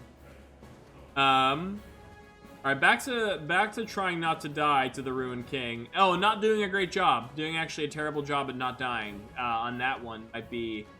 That's pretty bad. That's pretty bad. I'm gonna have to sum those die to even get a 3 to even block 1, and still take a damage. In that exchange, and to no benefit to my own. That's a bad roll. That helped me 0%. Yeah, that's definitely a moment where the king gets the upper hand on me. Like, like I push his weapon away and I'm preparing another bolt, and I'm just completely wide-armed, and he just plants both of those blades like right into my chest, and there's another splat of blood on the stones, and there's a rasping laugh under his helmeted visage. Not the first blood to be spilled on this tower. It shall not be. Alright. The king gets a 6? That's a harm 4? Oh, wait, no, sorry. I'm reading his face, too. Oh, my God. A harm 4 might have just ended me. That's the most harm I've ever seen an enemy do. Well, I'm glad I was reading the wrong face, because that was almost insanely brutal. Alright, so that's a move to harm 3, block 1. Ooh. It's still not great. Harm 3 is still not great. That could still very much do a lot of damage to me. Okay. Johann, don't fail me now. A 1, Johann? A 1. A 1, Johann. Okay, but I do have a 6. He's harming 3. I have no block right now. This could be the near end of Johann if my luck does not change. Because I can use the 6 to get a drain, which will deal damage. Drain 2, but he's blocking 1, so I'll get a health back. He's dealing 3 damage, so I'll end with 2 health. Oh no. Which leaves him at 1 health in his first phase. And I'm at 2 health. There's another crack of lightning above my head as the Ruined King presses the blades even deeper into my armor, and you can hear the squelch of flesh as the weapons press deeper into my physical form. I can feel it now. Your body almost trade. Surrender. Surrender. It whispered. Alright. A 3. Okay, this is good. A 3 is low harm. Come on, 6. Or doubles. Or double 6s. Double 6s would be like... would be really good. Fuck. Why'd I say it? Okay. So... Rain 1. Bum, bum, bum, bum. Bum, bum, bum, bum, bum, bum, bum. This battle music. Alright, so it's harming to... I can take the... I think I just have to move back 1 and take the block 2 and deal no damage. So this is my second wind. I push his weapons out of my my chest and I leap back. You fight valiantly, but your time is almost at an end. We both taste its finality. Rolls again. Okay, same roll for him. Come on, doubles. Come on, big numbers. 5 and a 3. I still think that's not enough. I'll take the 1 so I can move and hopefully once again do another circle around the castle. Just circling. But its harm 2 is going to be deflected by my block 2. Johann really going through the gauntlet. Listen, I mean, we did not know we were getting into this fight. I did not know that every round he was going to be blocking. And I wish, oh my god, if I just had one more damage option on Drain, or one more move option on Shield, it would give us such better breathing room. We just don't have it. Okay. Alright, we're going to do it. Okay, a 4. Same roll, 4. Oh, a point of inspiration! I'll take it. Oh, by the way, if you're new to stream, so normally, friends of Candy Bear, we run, well, we don't know if we're going to change systems because all the D&D licensing drama right now is very prevalent in all of our minds. But we have a D&D campaign running that we do every Wednesday. I run also other role-playing games other than this one for a group of people. I run it for a group of 6. You can watch all the episodes on YouTube right now. There are 8, I think, right now in the campaign. We'd love to have you there if you like D&D and you like role-playing game. But then again, system might change. Regardless, I have a system in place for the channel points where you can redeem them for things like helping characters re-roll bad rolls, even giving the bad guys rolls. I added that as a channel point option because who did that? Someone did that. Who did that in chat not too long ago? Someone gave their monster they were fighting. They were like, I want to give it inspiration. I was like, that's actually a really funny idea. I'm gonna add that. But you can do things like add to the story or to the rolls in the game. So someone helped the Kelpie. Yeah, someone was trying to help the monster. So I was like, yeah, I'll add that as an option. That's funny that people want to do that. But hey, I'll take a point of inspiration for Johann. Gladly. Okay. So I'm going to mark that on my sheet. A point of inspiration for those of you who are not familiar with like D&D mechanics is we get to roll the dice again and take the higher result. So always helps. Well, at least mostly always helps. There we go. For Johann. 3 and a 2. can sum it into a 5, right? I mean, like, oh, and if I summon into a 5 and I move back 1, now he can no longer even attack me because they cannot attack diagonal. So this is me, like, dodging behind a pillar of, like, one of the tops of the parapets, and that spectral blade just carves right through the stone. Doesn't even, like, it doesn't shatter the stone, it just, like, cleaves, like, straight through it, like a hum of energy and, like, ghostly greenish blue light. And then the stone just, like, slowly slides off and topples, and then once it, like, tumbles down off the side of the building, then it shatters into the waves below. That was a narrowly avoided death sentence for Johann. All right, the king is going to move 1. Johann, if you can draw back and blast, you can get some extra room here. 1, 2. What did I say? What did I say about those double 6s? They had to arrive someday. They had to arrive someday. This is a monumental turn. I cannot overstate how monumental this is about to be for the phase of this fight. Because, all right, a couple things are gonna happen. I have to make sure I'm mathing correctly here, and I have a point of inspiration heading into phase 2. This is gonna be nutso. Okay, so take a look at my shield. I'm gonna move 1 using one of the 6s. I am now out of blasting range of, or I'm sorry, attack range of the king. So just I tuck and roll, the blade sings over my head. I can hear that hum of ghostly energy right above the top of my armor. Maybe even shaves off a little snip of steel, but I'm still standing. I turn around, open up my hand, a beam of radiant light erupts from my gauntlet, strikes the king dead center as I begin to drain that runic magic straight out of his body. So I'm dealing 2 points of drain. He's blocking 1, right? That means I still get the 1 through, which is enough to kill him. Which Johann got those iframes. He got that fast roll. Johann made sure he put on the right rings for the equip load. He gets 1 health back. Plus, because I rolled doubles, my amulet allows me to heal 2 harm at the end of the round, which puts me at 5 health, which is... Johann got insane reflexes. Johann is just living on a prayer, quite literally. The prayer of the sun gods. He'll make it, he swears. But yeah, wow. Those 2 double 6s were incredibly clutch. That being said, though, this is... He ended phase 1. So now we get to take a look at phase 2. Oh, well, immediately I hate that.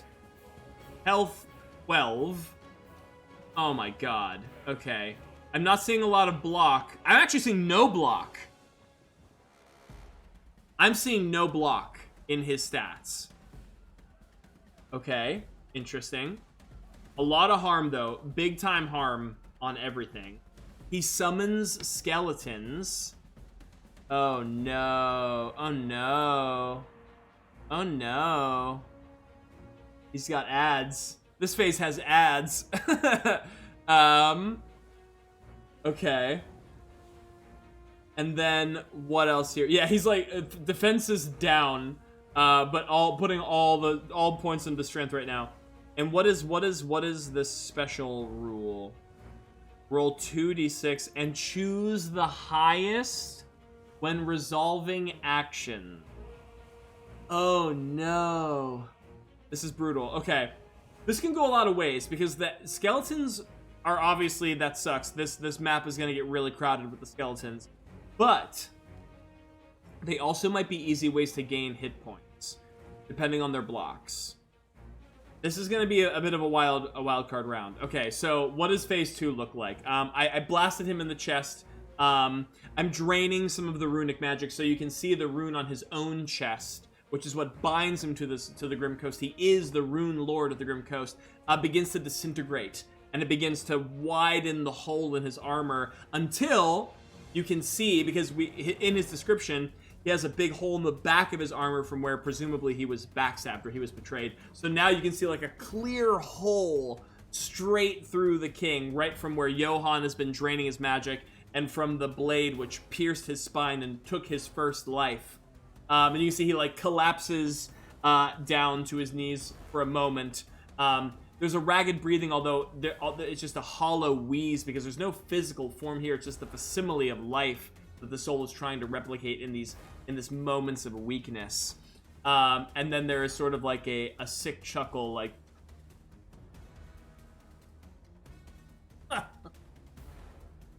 as like the lightning begins to storm and rage a bit harder. There's a whisper of like wind and like a howling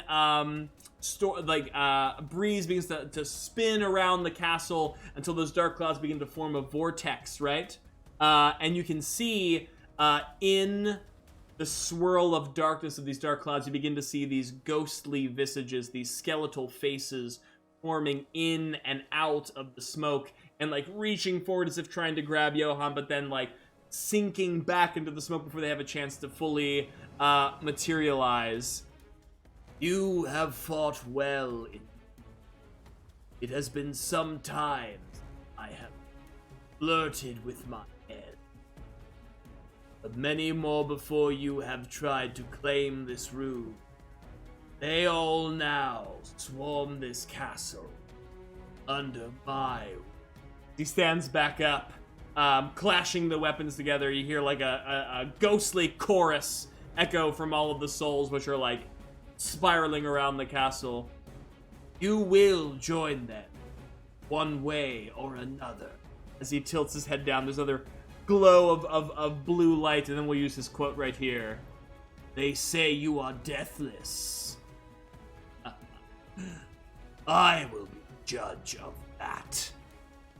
Final phase, 12 health, no block. Let us go. All right. This is going to be nuts. There's a lot that can happen here. I'm actually going to drag one of the skeleton arts that we generated into here in advance, because you never know when we're going to need it. Put it here for now. Well, actually, now I don't want to confuse myself. I'll put it here for now. Okay, here we go. Rune King Phase 1, here we go. Now, it's the battle music, and it's going to fill me with enjoyment and inspiration, because I'm going to fight him, and I'm going to kill him. Alright, so we roll 2 and take the highest result. Oh, of course. Let's take the highest result. Spawn a skeleton into an adjacent space. So, you will see, he will, as the clouds are swirling around, the king will take his spectral sword and slash at like a portion of the smoke, and the inky black clouds like dissipate under the blow, and like lurching out of them are like these black, like charred black bones that like scatter onto the top of the parapets, and then a moment later they slowly like magnetize towards each other. They begin to like connect slowly like a clockwork sort of menagerie until a skeletal being of like shadow has formed before him. Serve your king. Kill. As the skeleton rasps and begins to lure nearer. So it's just a summon though. Okay. Johann. Come on, Johann. We got 2 rolls. A 4 and a 4. That's a drain 1. A skeleton's got how much health? 4. I'll just drain the skeleton dry. Don't mind me. Alright, so, but I can't move in this position. But I will heal him. I'll deal 1 damage to him, and I will go up 1 health. I will literally, I will drink the marrow from the skeleton's bones if it means Johann can live another day. Alright, the king rolls twice, takes the highest result, which is a 6? A harm 4? Come on, Johann. Come on, Johann. Okay. Yeah, and I just want to He'll eat the skeletons to flex on the king. I mean, if it's a... Yeah, we move the enemies first. So there's a chance he could dodge this. There's a chance he could dodge this. Okay, so he's moving 3, so he moves 1, 2. Oh no, I don't think there is a way he can dodge this because he can move adjacent. Oh wait, no. Interesting. The Ruined King has a range of 2 spaces. Oh, but he has to move. They have to move closer even if they have a range. No, wait. They move until the range they can hit. This is the minimum range he can hit because he now has a range of 2 spaces. Oh, interesting. He actually has a range of 2 spaces, which means he's not attacking melee anymore. Oh, so what does that mean narratively? Perhaps like when I blasted his armor, right? Pieces of it began to like disintegrate, like I mentioned. So now the armor's becoming like loose. And like it's not quite conjoined the way that it should be in terms of like a humanoid spectral form. It's almost like a slowly rotating storm of armor pieces. And of course his spectral weapon, right? So now instead of like swinging his weapons, like physically, they're just sort of like you can see the helmet is in the center of it, right? The storm of metal and like spectral energy and the blue flaming eyes glowing. And so now the helmet can just mentally command where the weapons swing. So there's like the swirling storm of armor and spectral energy and blades, and then there's the swirling storm of the undead souls around the top of the castle, and then just Johann just wishing it would all end. But yeah, because he has a range of 2, he doesn't have to move closer if his range gives him a blasting radius, which this does, 1, 2. So I could be able to dodge this so long as I roll a move and I get to that little adjacent, that catty corners. Okay, so that's a harm 4 on the books. Isn't great. Okay. Oh, and I have to roll for the skeleton too. Oh no. Oh brother. Forgot about him. Where's my dice?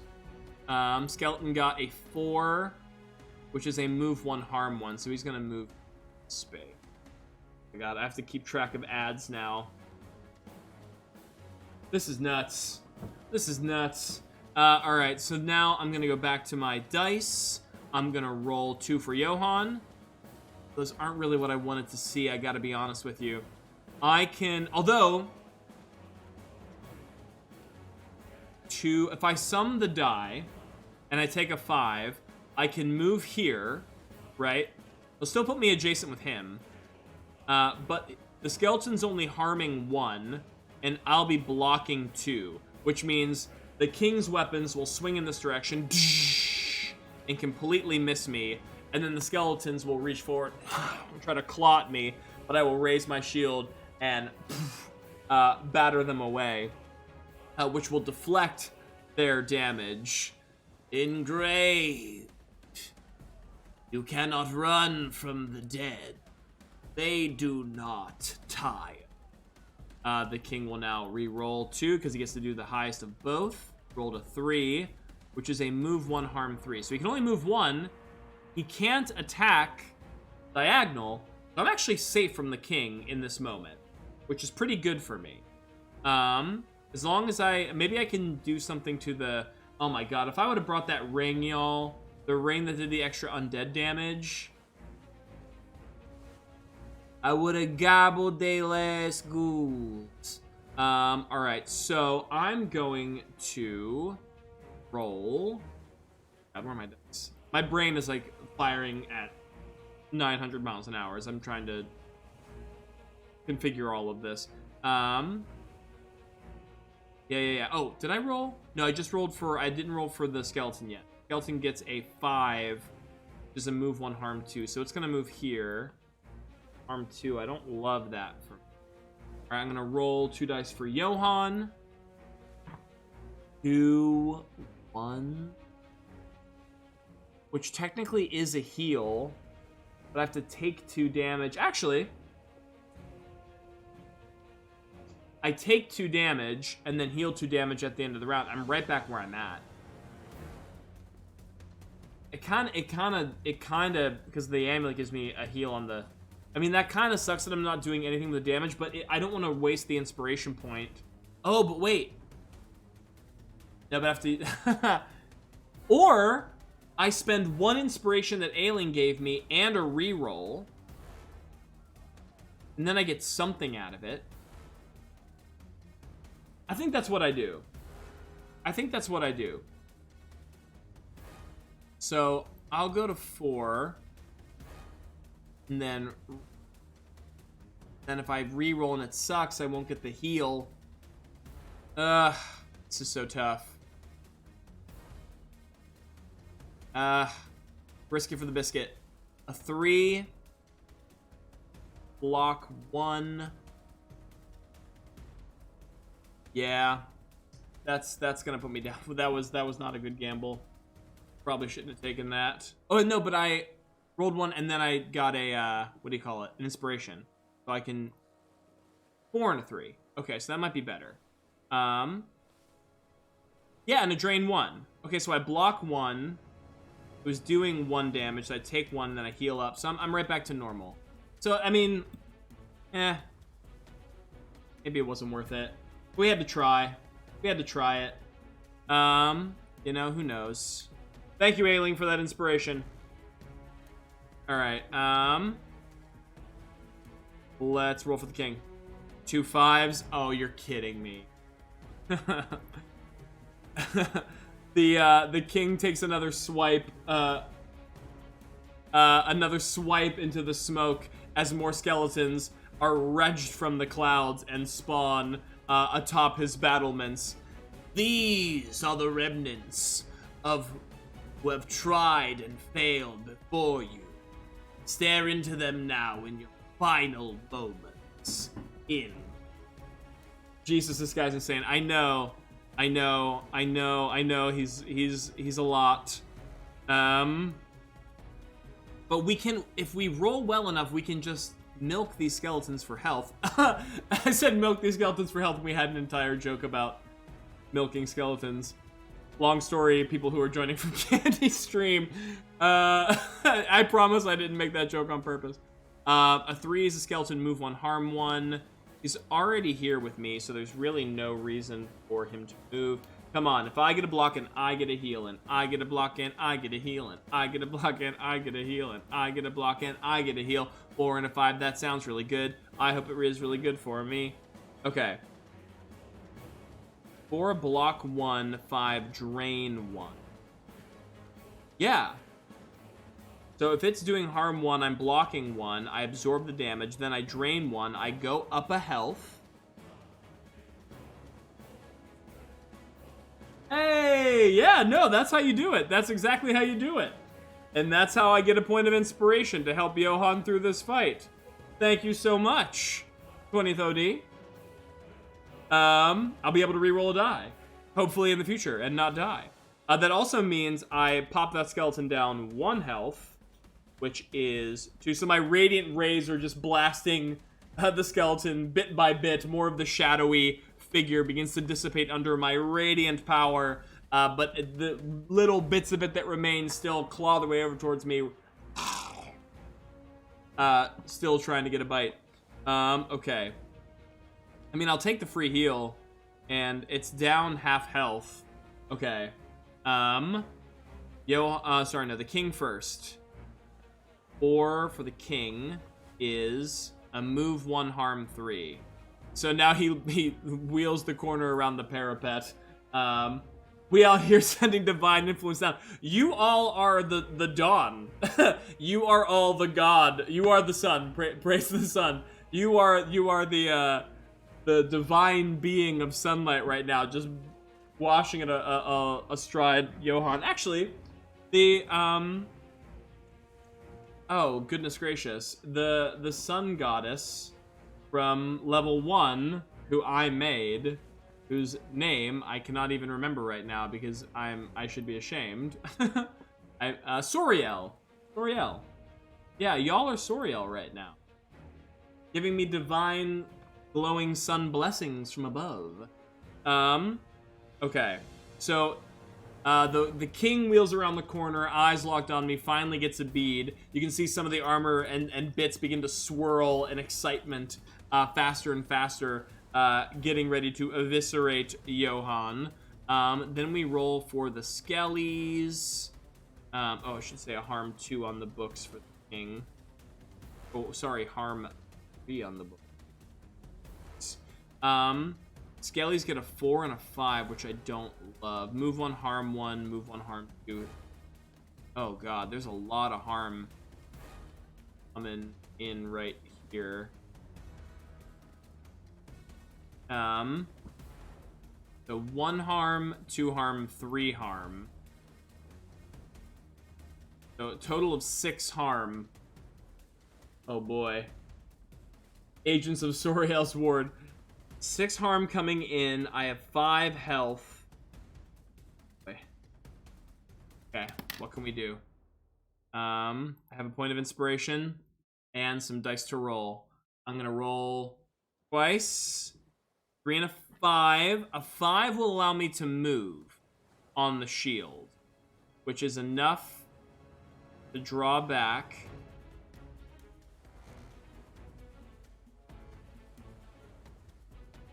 Okay. Block 2, which means out of this, I would only be taking 1 damage. Love it. But the 3 is no good to me.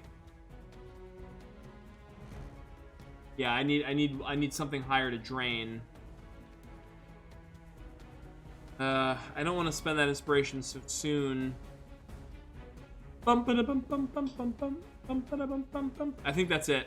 I think I just duck out of the way as one glowing battle axe embeds itself, like swings out of the air, shoo, shoo, shoo, poof, and embeds itself into one of the towers. Right as Johann moves out of the way, the blade wrenches itself out of the stonework, begins to swirl again, and as I'm dodging out of the way, one of the skeletons sort of rakes its shadowy claws against my back.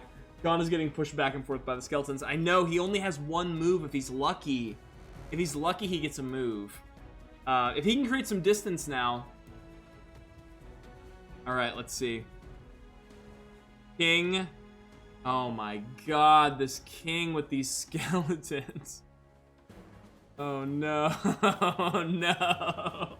Oh no. Oh, this is so not good.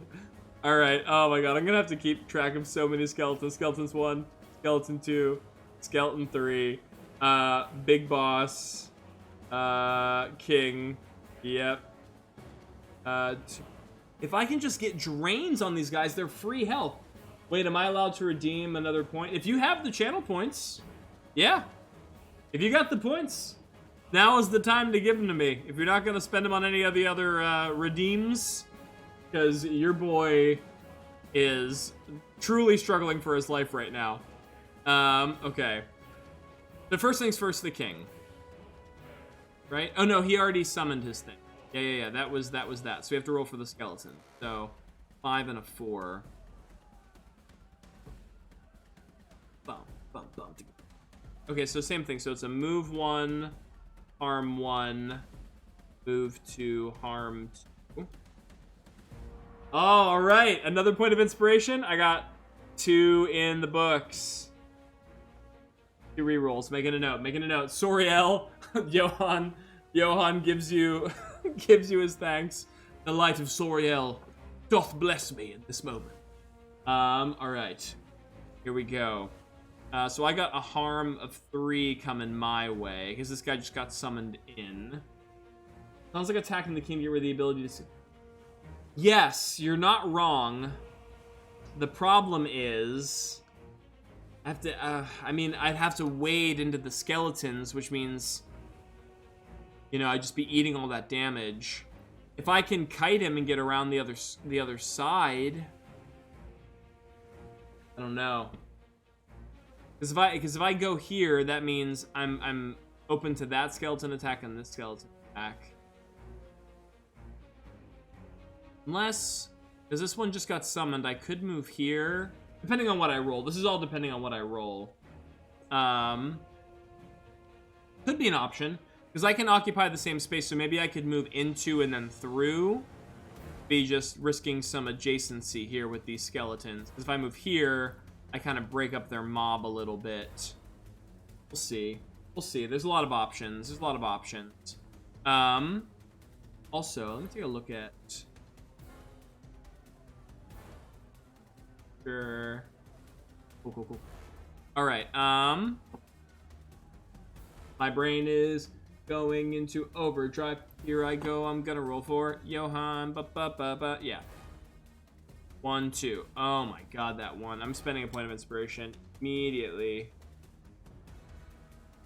There's no time for ones right now in this fight. 6. That is what we needed to see. That is a drain 2. Okay. So what I think is gonna happen...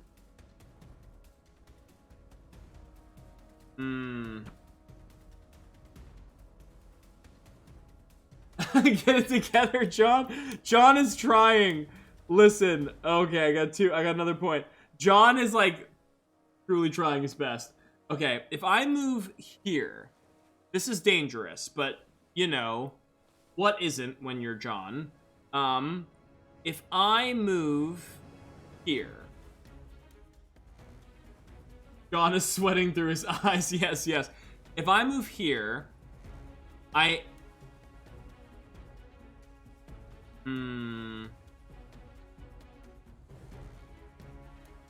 No, but I won't be able to attack because the drain is on a 6. The move is on... Oh boy. What's the chances that I roll a 4, 5, or 50% if I use another point of inspiration to roll a full 4, 5, or 6? Might as well try it. Okay, yes, that's what we wanted. Okay. So if I move here with the move 1, and now I can drain 1, which means I put a point of damage on the king, and then Johann gets a point of health back.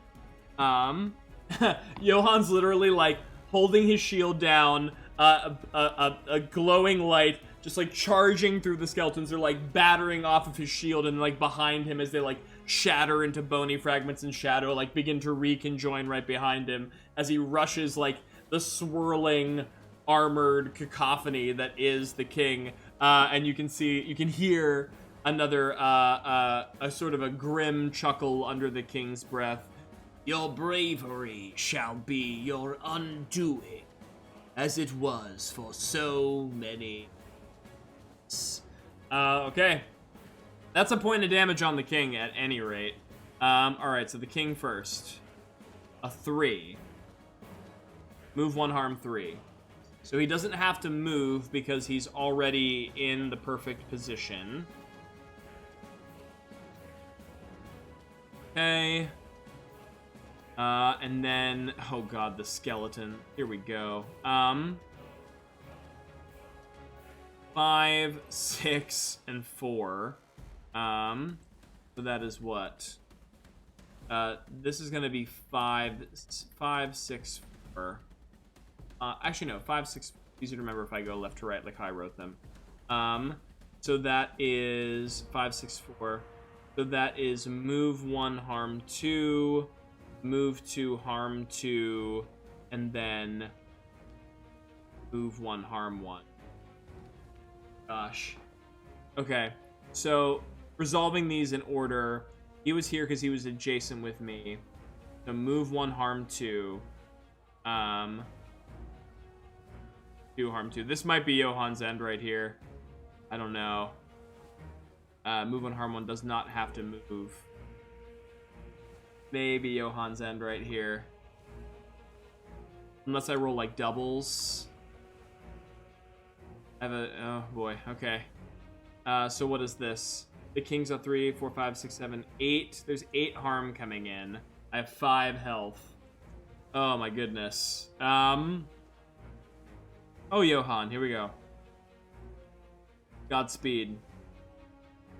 Roll. A 5 and a 6. That sounds good. What can I do with it? I can move 1. Adjacent here. This was the harm 2, so this is out of the picture. So harm 2, harm 1, 3, 4, 5, 6. 6. I'm blocking 2, which is reduced to 4 damage. Then I'm draining. That'll take me to 1. And then I'm draining 2, which will bring me back to 3. Oh my god. And that is on the king, which will be knock him down 2 points. So I went from... I was about to be smote. I was about to be smote with damage to spare. But because I rolled that block 2, I was able to get away with 1 health and then siphon my way back up to 3. Oh my goodness. I almost kind of want him to summon another skeleton now because at least he won't be trying to attack me. Gosh. Brutal. Okay. This is Johann tuck and rolling, like a shield up, running through like the haze of armor and spectral energy that is like the king's discorporeal form. And just like blasting upward at like the helm from underneath, a golden light ratcheting off of the helm as like there's a pained bodiless scream, like growl into the night. You are foolish! This is madness! Give up now. Save yourself the pain. Alright, here we go. 5 and 5, what did I say? 5 and 5. Oh, I don't want to make a copy of Johann. But I keep making copies of Johann. An adjacent space, fortunately, would probably be here if I'm playing smart. That's probably what the king would do, right? Which is bad for me, but good for him. Okay, this skeleton here. I'm actually gonna change the opacity. I think there's half health left, so I'm literally just gonna mark the opacity halfway, just so I remember. Okay. Oh boy. Oh boy. Alright, Skelly time. This is wild, this fight. This is the longest fight I've ever had. Longer than the Necromancer, who had a life drain. Longer than the Knight, who had block. This is like wild. Okay, so, let's resolve skeletons. 1, 2, and 1. Okay. So, move 1, harm 1. It's all move 1, harm 1. Move 1, harm 1, move 1, harm 1. Alright, so he's already in range. I'm here. So move 1, move 1. I guess move 1? To get closer. These skeletons, man. Okay. Now for Johann. Roll 2. A 6, another 6, and a 2. The 2's kind of useless. Alright, I'm going to use one of my points of inspiration. I believe I have 1 left. Huh? Baby, that's what we like to see. Alright. So... So if I use the 5 on the block 2... harm 1 does nothing. But if I just stand here... but hit the king... it's 2 health. I think it's a risk to just stand here, but I think it's a risk worth taking. Because I will block both of their damages, and I will get health off on the king.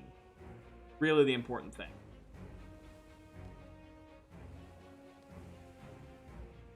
Yeah.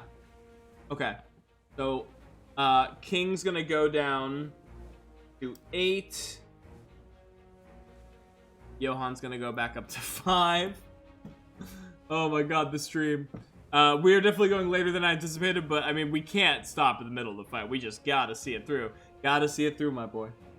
Gotta see it through, they say. Okay. So, I'm backing up. I'm just channeling more of my divine energy, the power of Soriel, into the helm of the ruined king, as his name implies. It begins to shake and shudder. You can see more cracks beginning to itch its way across the surface of the metal. Insolent fool! This will not save you. I am undying. I am ever living. As his round begins, a 6. Move 3, harm 4. Oh boy. Oh boy. Move 3, harm 4. Okay. Oh boy. Oh boy, oh boy. I need to roll a double. See here. I'm going to... Oh, and then the skeletons. So that's... a skeleton 4 now. Alright. Let's see here. 1, 2, 3, 4. Oh my god. 6, 6, 6, 5. Are you kidding me? They all rolled 5 or 6s this round? Oh my god. Okay, so this one doesn't have to move any closer to me. 6 is... Move to harm 2. Move to harm 2. Move to harm 2. Okay. I think this may be officially the end of Johann. That is just... I can't even see him under all of that. That's so bad. And he's leveraging 4 harm right now. Okay. Johann, I believe in you. I have 1 point of inspiration left. Johann, believe in you. Have 5 health. 2, 4, 6, 8, 9, 10, 11. Here we go. Roll. I'm gonna open my eyes now. If I summit to take the 6, not enough. I summit to take the 6. I will gain 2 health at... This will bring me to 6, 7. 4, 6, 8, 9, 10, 11. No, I don't think. Even if I take the 2. Yeah, I mean that's more have to get into a diagonal. I can't move 2. Oh, it was a valiant fight, but I don't think there's a way out of this one.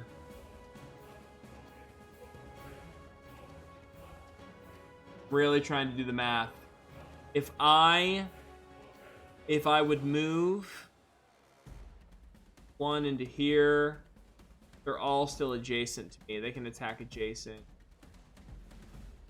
I think this is the end. We fought well and truly. But I think in this moment, Johann, his radiant beam held high, piercing into the helm of the king, and you can see it like continuing to disintegrate and burn. The rune emblazoned on its brow, but there's just an overconfident chuckle. Your light grows weak in sight of... You cannot withhold endless darkness.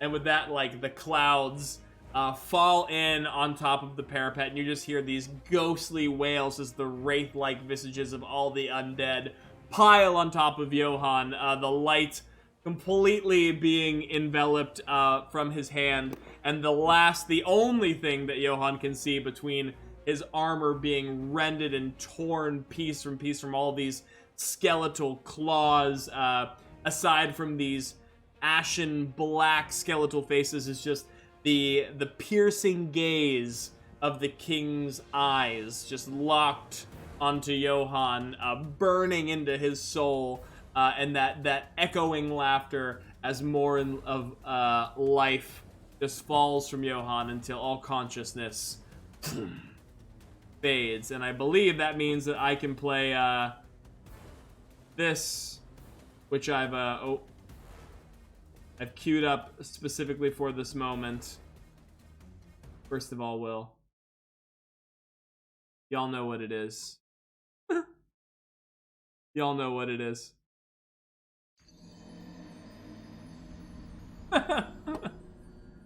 This is, I mean, that's in true spirit of the Souls-like game. Yeah, we'll let it roll once again, because that was brutal. That was absolutely brutal. Those skeletons really, I mean, I was gonna say put the nail in my coffin, but they truly did. In a way that I was not anticipating. Alright, so what happens when we die? Well, we go back to Sigil. We respawn our health. But all of the fights get reset. I'm going to put Johann here, the king here, because next stream, we definitely have to try and defeat him again. Okay, so we learned a lot. Oh, and I think time passes. It was daytime because we had a fight, and then we went to Sigil. So that's a 2 on the day counter, I think. I'll have to recheck that, but I'm pretty sure that's what it is. Yeah, moving between points, completing any action at a point. So we fought, which would have been an action. We teleported, I guess, which is an action. And does resting count as a separate thing? Maybe it does. Let me check the rules on Sigil. Recover all your health, unmark all fights in the realm. There's no limit to the amount of times that you may rest. Oh no, but we died! Which means we now take a curse. Oh, I forgot about that. Oh, that sucks. Oh, thank you, 20th OD, for helping me remember to hydrate, but I forgot that we get cursed.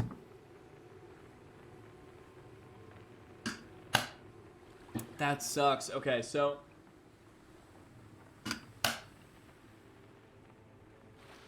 I'm gonna say, boy, let's say that this uses a healing at Sigil takes a day counter, which is gonna be interesting because that means the next move that we cursed water. So it's 20 of the D. Yes, that means the next move we make is gonna be night, which is gonna change how we get there. Because we can't really go here at night unless we want to get into another fight before we fight the king. This is turning into be a real how you do it. Okay, so first of all, let's resolve the curse that we have. I'm gonna take out my die. We have to roll a 6. -1 stamina in combat. That means I only roll 1 die to determine what I do for my weapon. That is absolutely brutal for this game. That is mean. That is big mean. Okay. Oh, I have to mark that on my sheet. Curse, yes. -1 stamina. And when does this resolve? The curse lasts until you complete a fight action at any point. So I pretty much have to do 1 fight before I fight the king, just to be uncursed. Oof. That is so mean. I have some ideas though. -1 stamina. Until next fight. Until next.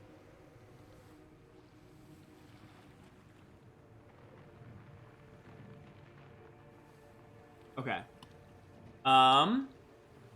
Okay. Go back here. So yeah, let's remind ourselves what kind of routes that we can take.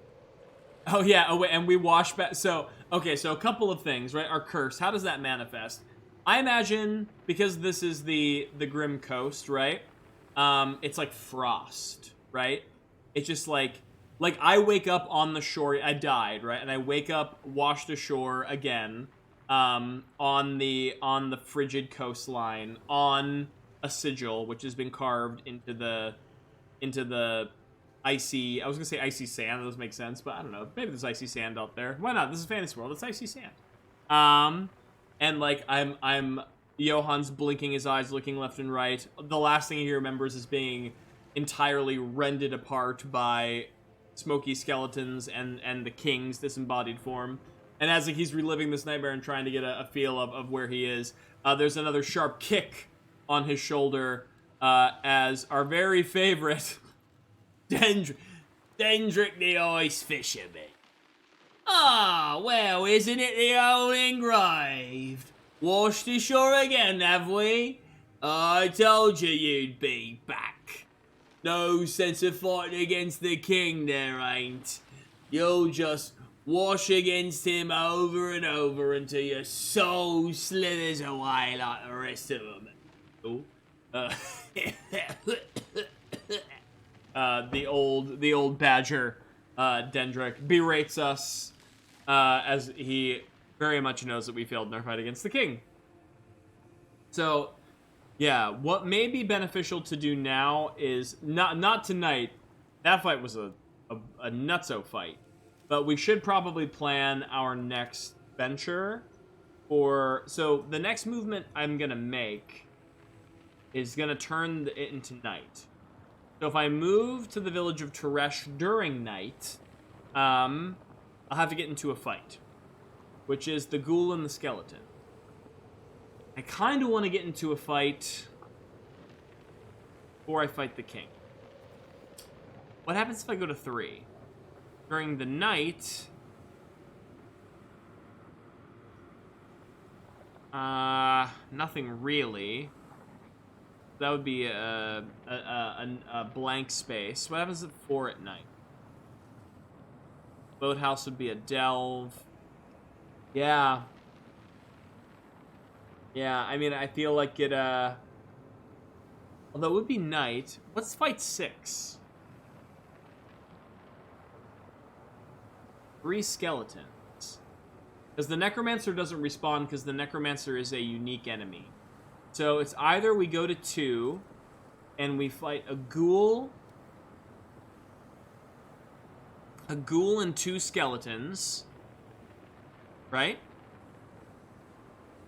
Yeah. Or we go to the camp and we fight 3 skeletons, right? So let's plan this out. So we arrive here at night. The night 1, 3. Night 2. The ferryman. Night 1, night 2.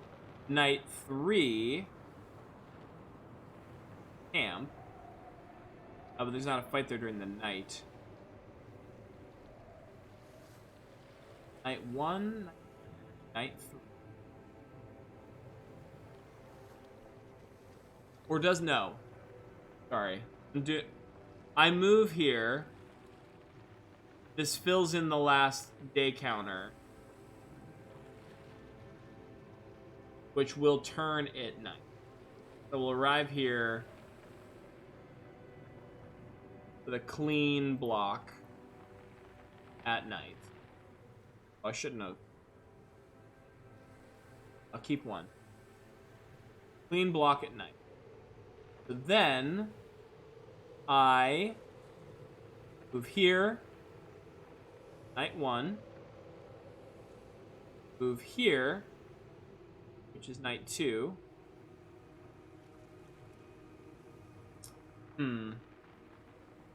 Lost fight during the night.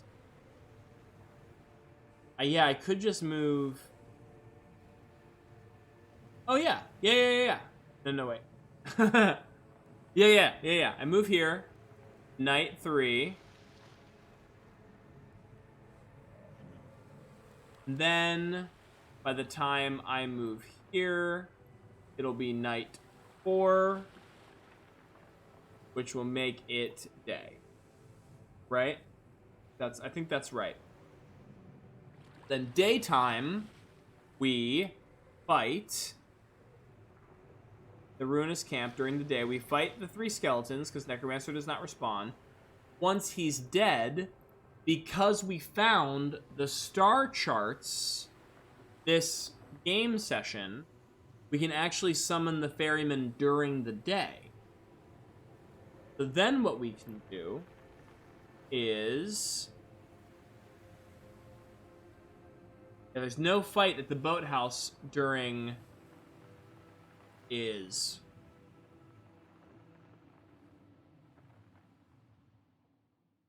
maybe all of this is not. Maybe all of this is not. I want to do this. Edit. I want to do this the least amount of fights between me and the king. as the battle music starts, knowing that I'm talking about the king. Pause that. Okay. How do we put ourselves in the position where we will be at the next fight with the king with like very like little battle strength out? I don't want to get into 2 fights before. I think that would have set me up. I just need one to get rid of the curse. Okay, so we're at Sigil. We go straight to 2. No fight during the day. That will fit, but that will be night by the time we get. Right?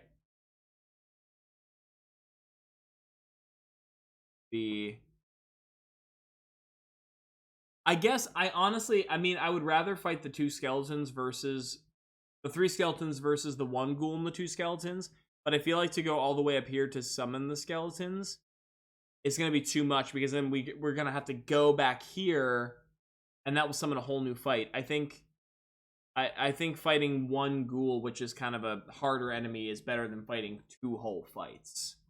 I think that's the math that our current map has for. So yeah, so I'm gonna move here, Koresh, which will give me my last day. Now it is okay, perfect. Which means we're gonna start the next scene. Leave it so soon, engraved. You'll be back. Always. He just turns around and continues ice fishing. Okay. So, yeah, we got the star charts. We got the siphons. Okay, so the next stream, we are at the village of Teresh at night. We're going to finish the fight at -1 stamina, and then we're going so then that means we'll be healed of our curse. Healed of the curse means we can head straight to the keep. We can dodge all the enemies because of our lore. Or restart fight with. This is our agenda for the next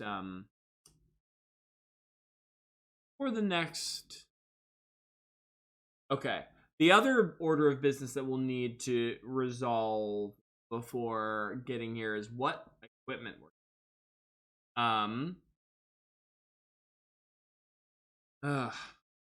so interesting. It's so interesting, these new equipment things.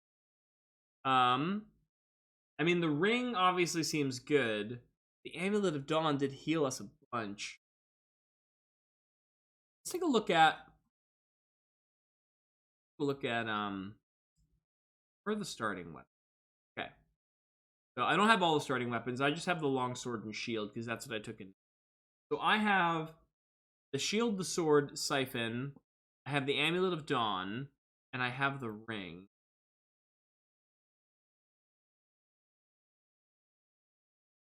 Oh, do I have the Sunscorched ring? I think I made a tab for it. I did. Smart boy. Smart boy do good.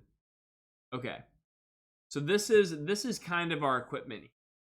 So yeah, that's the thing. Having the ability to move on the sword is so helpful. Arm 3 is pretty big because the skeletons have 4 health.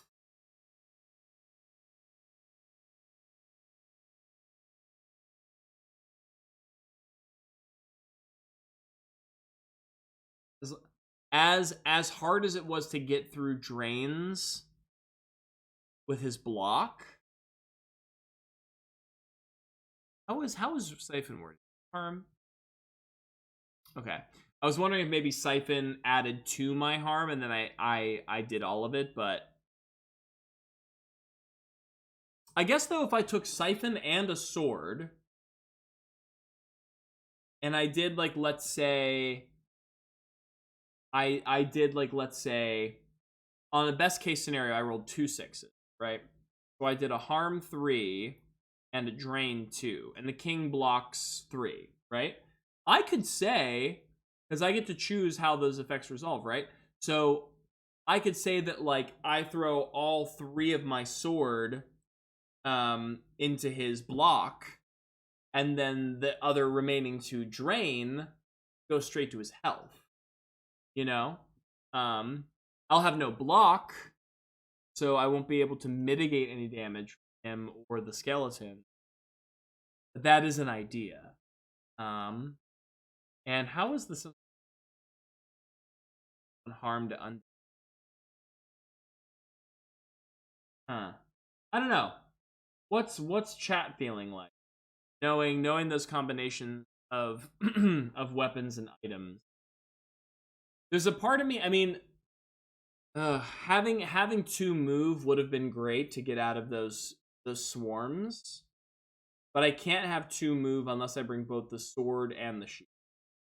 I think Siphon and shield is great for a long-term fight, but the way he blocks in phase 1 is too hard to pierce. I don't know if shield and Siphon is the way to go. It was really helpful in phase 2, but by that point he had already so many skeletons. I mean, I guess if we would have rolled like way good, it would have happened, but weapon and like I think aggression might be better with drain. You're thinking sword and drain? Is that what you're thinking, Ailing? And just like go all in on damage. Try to like pierce through his block. I'm thinking it's a strategy. It's a risky strategy, especially when we consider what extra item we want. Like the Amulet of Dawn would be great, especially if I rolled double 6s and get to heal 2, but then also +1 damage on all undead, but that's only at half health, which is like another thing. Like this is always on as long as I roll double, but the Sunscorched Ring only happens on half. It's also interesting to note it's only +1 harm, so it's not +1 drain, even though drain does harm, right? Deal harm equal to drain. But like I don't think that's the same. If I were a game master like running this for a bunch of other people, I would say,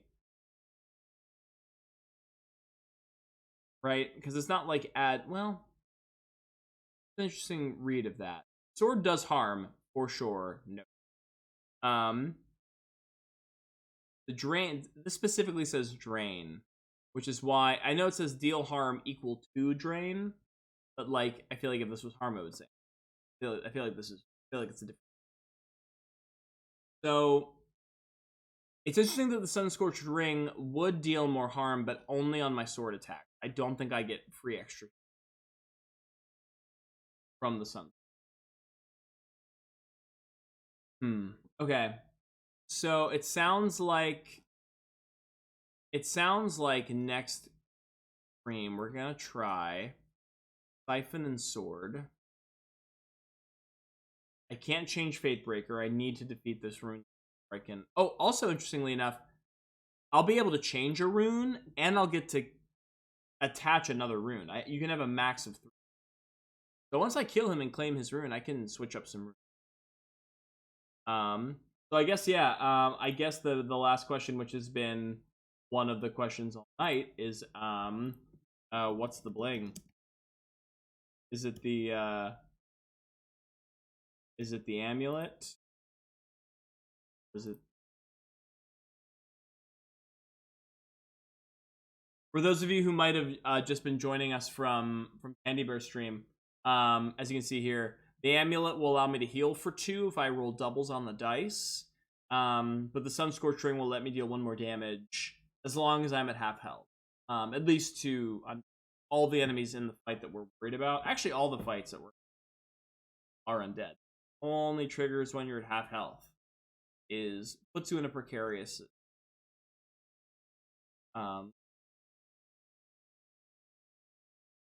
be an interesting combo. Siphon and.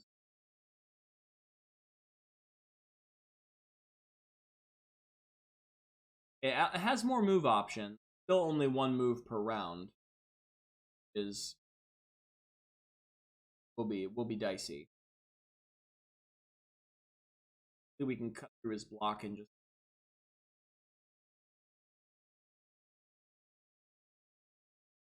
All right, pull ended. Amulet. Day.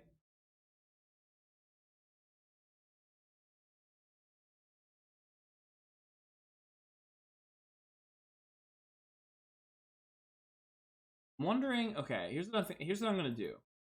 I'm gonna say, because we can switch our items between travel. So what I think I'm going to say is, I'm actually gonna keep the ring on for the first fight against the skeleton, against the ghoul, and then switch to.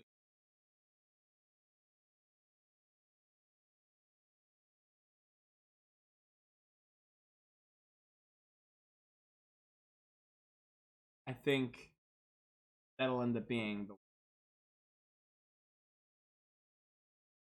I'll move the Sunscorched Ring here. I want that for.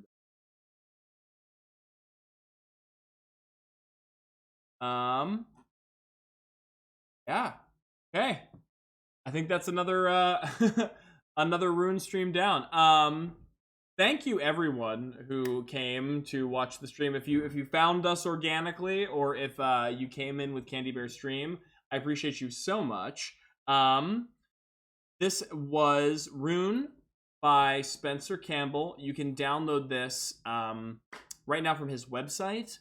So it is a solo RPG in the style of Dark Souls. If you like those kind of like hard battle experience, thank you 20th OD. I really appreciate you. And Ailing of Dew, of course. I'm glad you had fun. It was harrowing to say the least. A lot of mental math firing, but that was a lot of fun too. I'm glad you had fun. Yeah, this is Rune Spencer Campbell. Please check out his stuff. He makes other games too. There's a bunch of really cool games that he's made, and he reviews other really good RPGs. And speaking of channel, please follow us on all things. We're level 1 adventuring. If you have just caught us for the first time, this is only one bit of the content that we do. I do solo RPG nights. We also are running a full-length campaign, a tabletop role-playing campaign. There's 7 of us during it. I'm the game master, so that's a lot of fun to watch. We also play some other games. We'll play some like TTRPG adjacent video games like Solasta, and also what's the word? We also do some reading streams. I'm reading The Hobbit right now. follow us on all the things, especially the Discord where we post all of our updates, and also hopefully will one day be a play-by-post base. We're not quite sure what the game is now considering all the D&D drama, but we'll figure it out.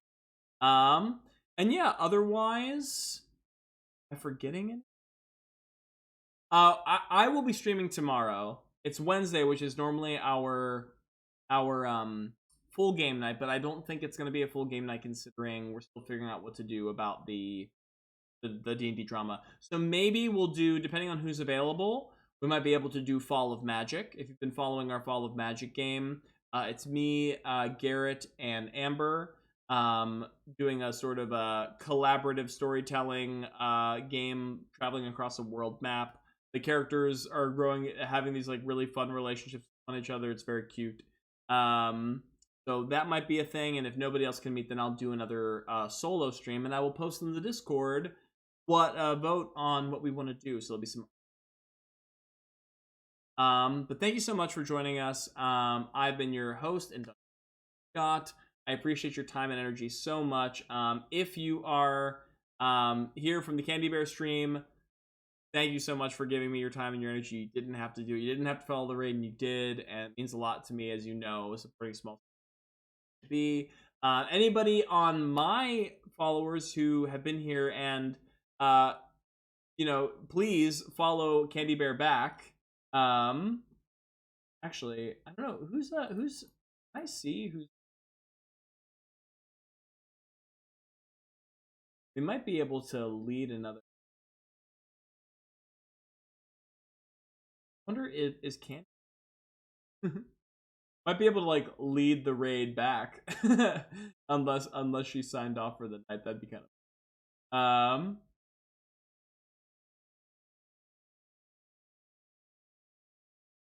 I think she's off. Yeah, if you haven't thrown her a like, please do, or a follow, or everything, because she very graciously came in here with this raid, and she pops in when she's not streaming. It's very much. And also, if you liked what you saw, please consider subscribing. As you can see, we have a little goal right now to get to a certain amount of subscribers so we can make more emotes for the channel. I'm trying to get an emote for all of the main characters in our campaign. NPCs is kind of the goal. So I would really.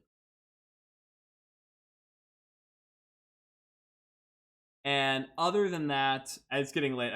My brain is shutting off. I'm getting woozy.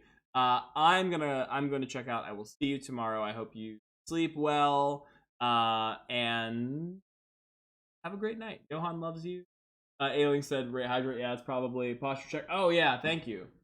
So yeah, let's do that before I sign off. Let me see some messages I might have missed in chat.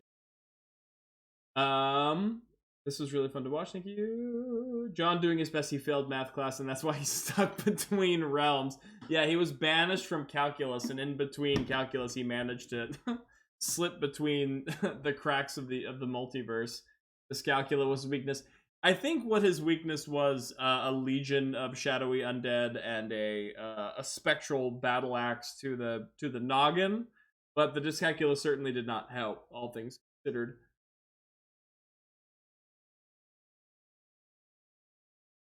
Whew. What a night. Posture check, hydrated, we're all set. Thank you once again for tonight. Hopefully next time we will be able to take that mother trucker down. And until then, I'm the outro.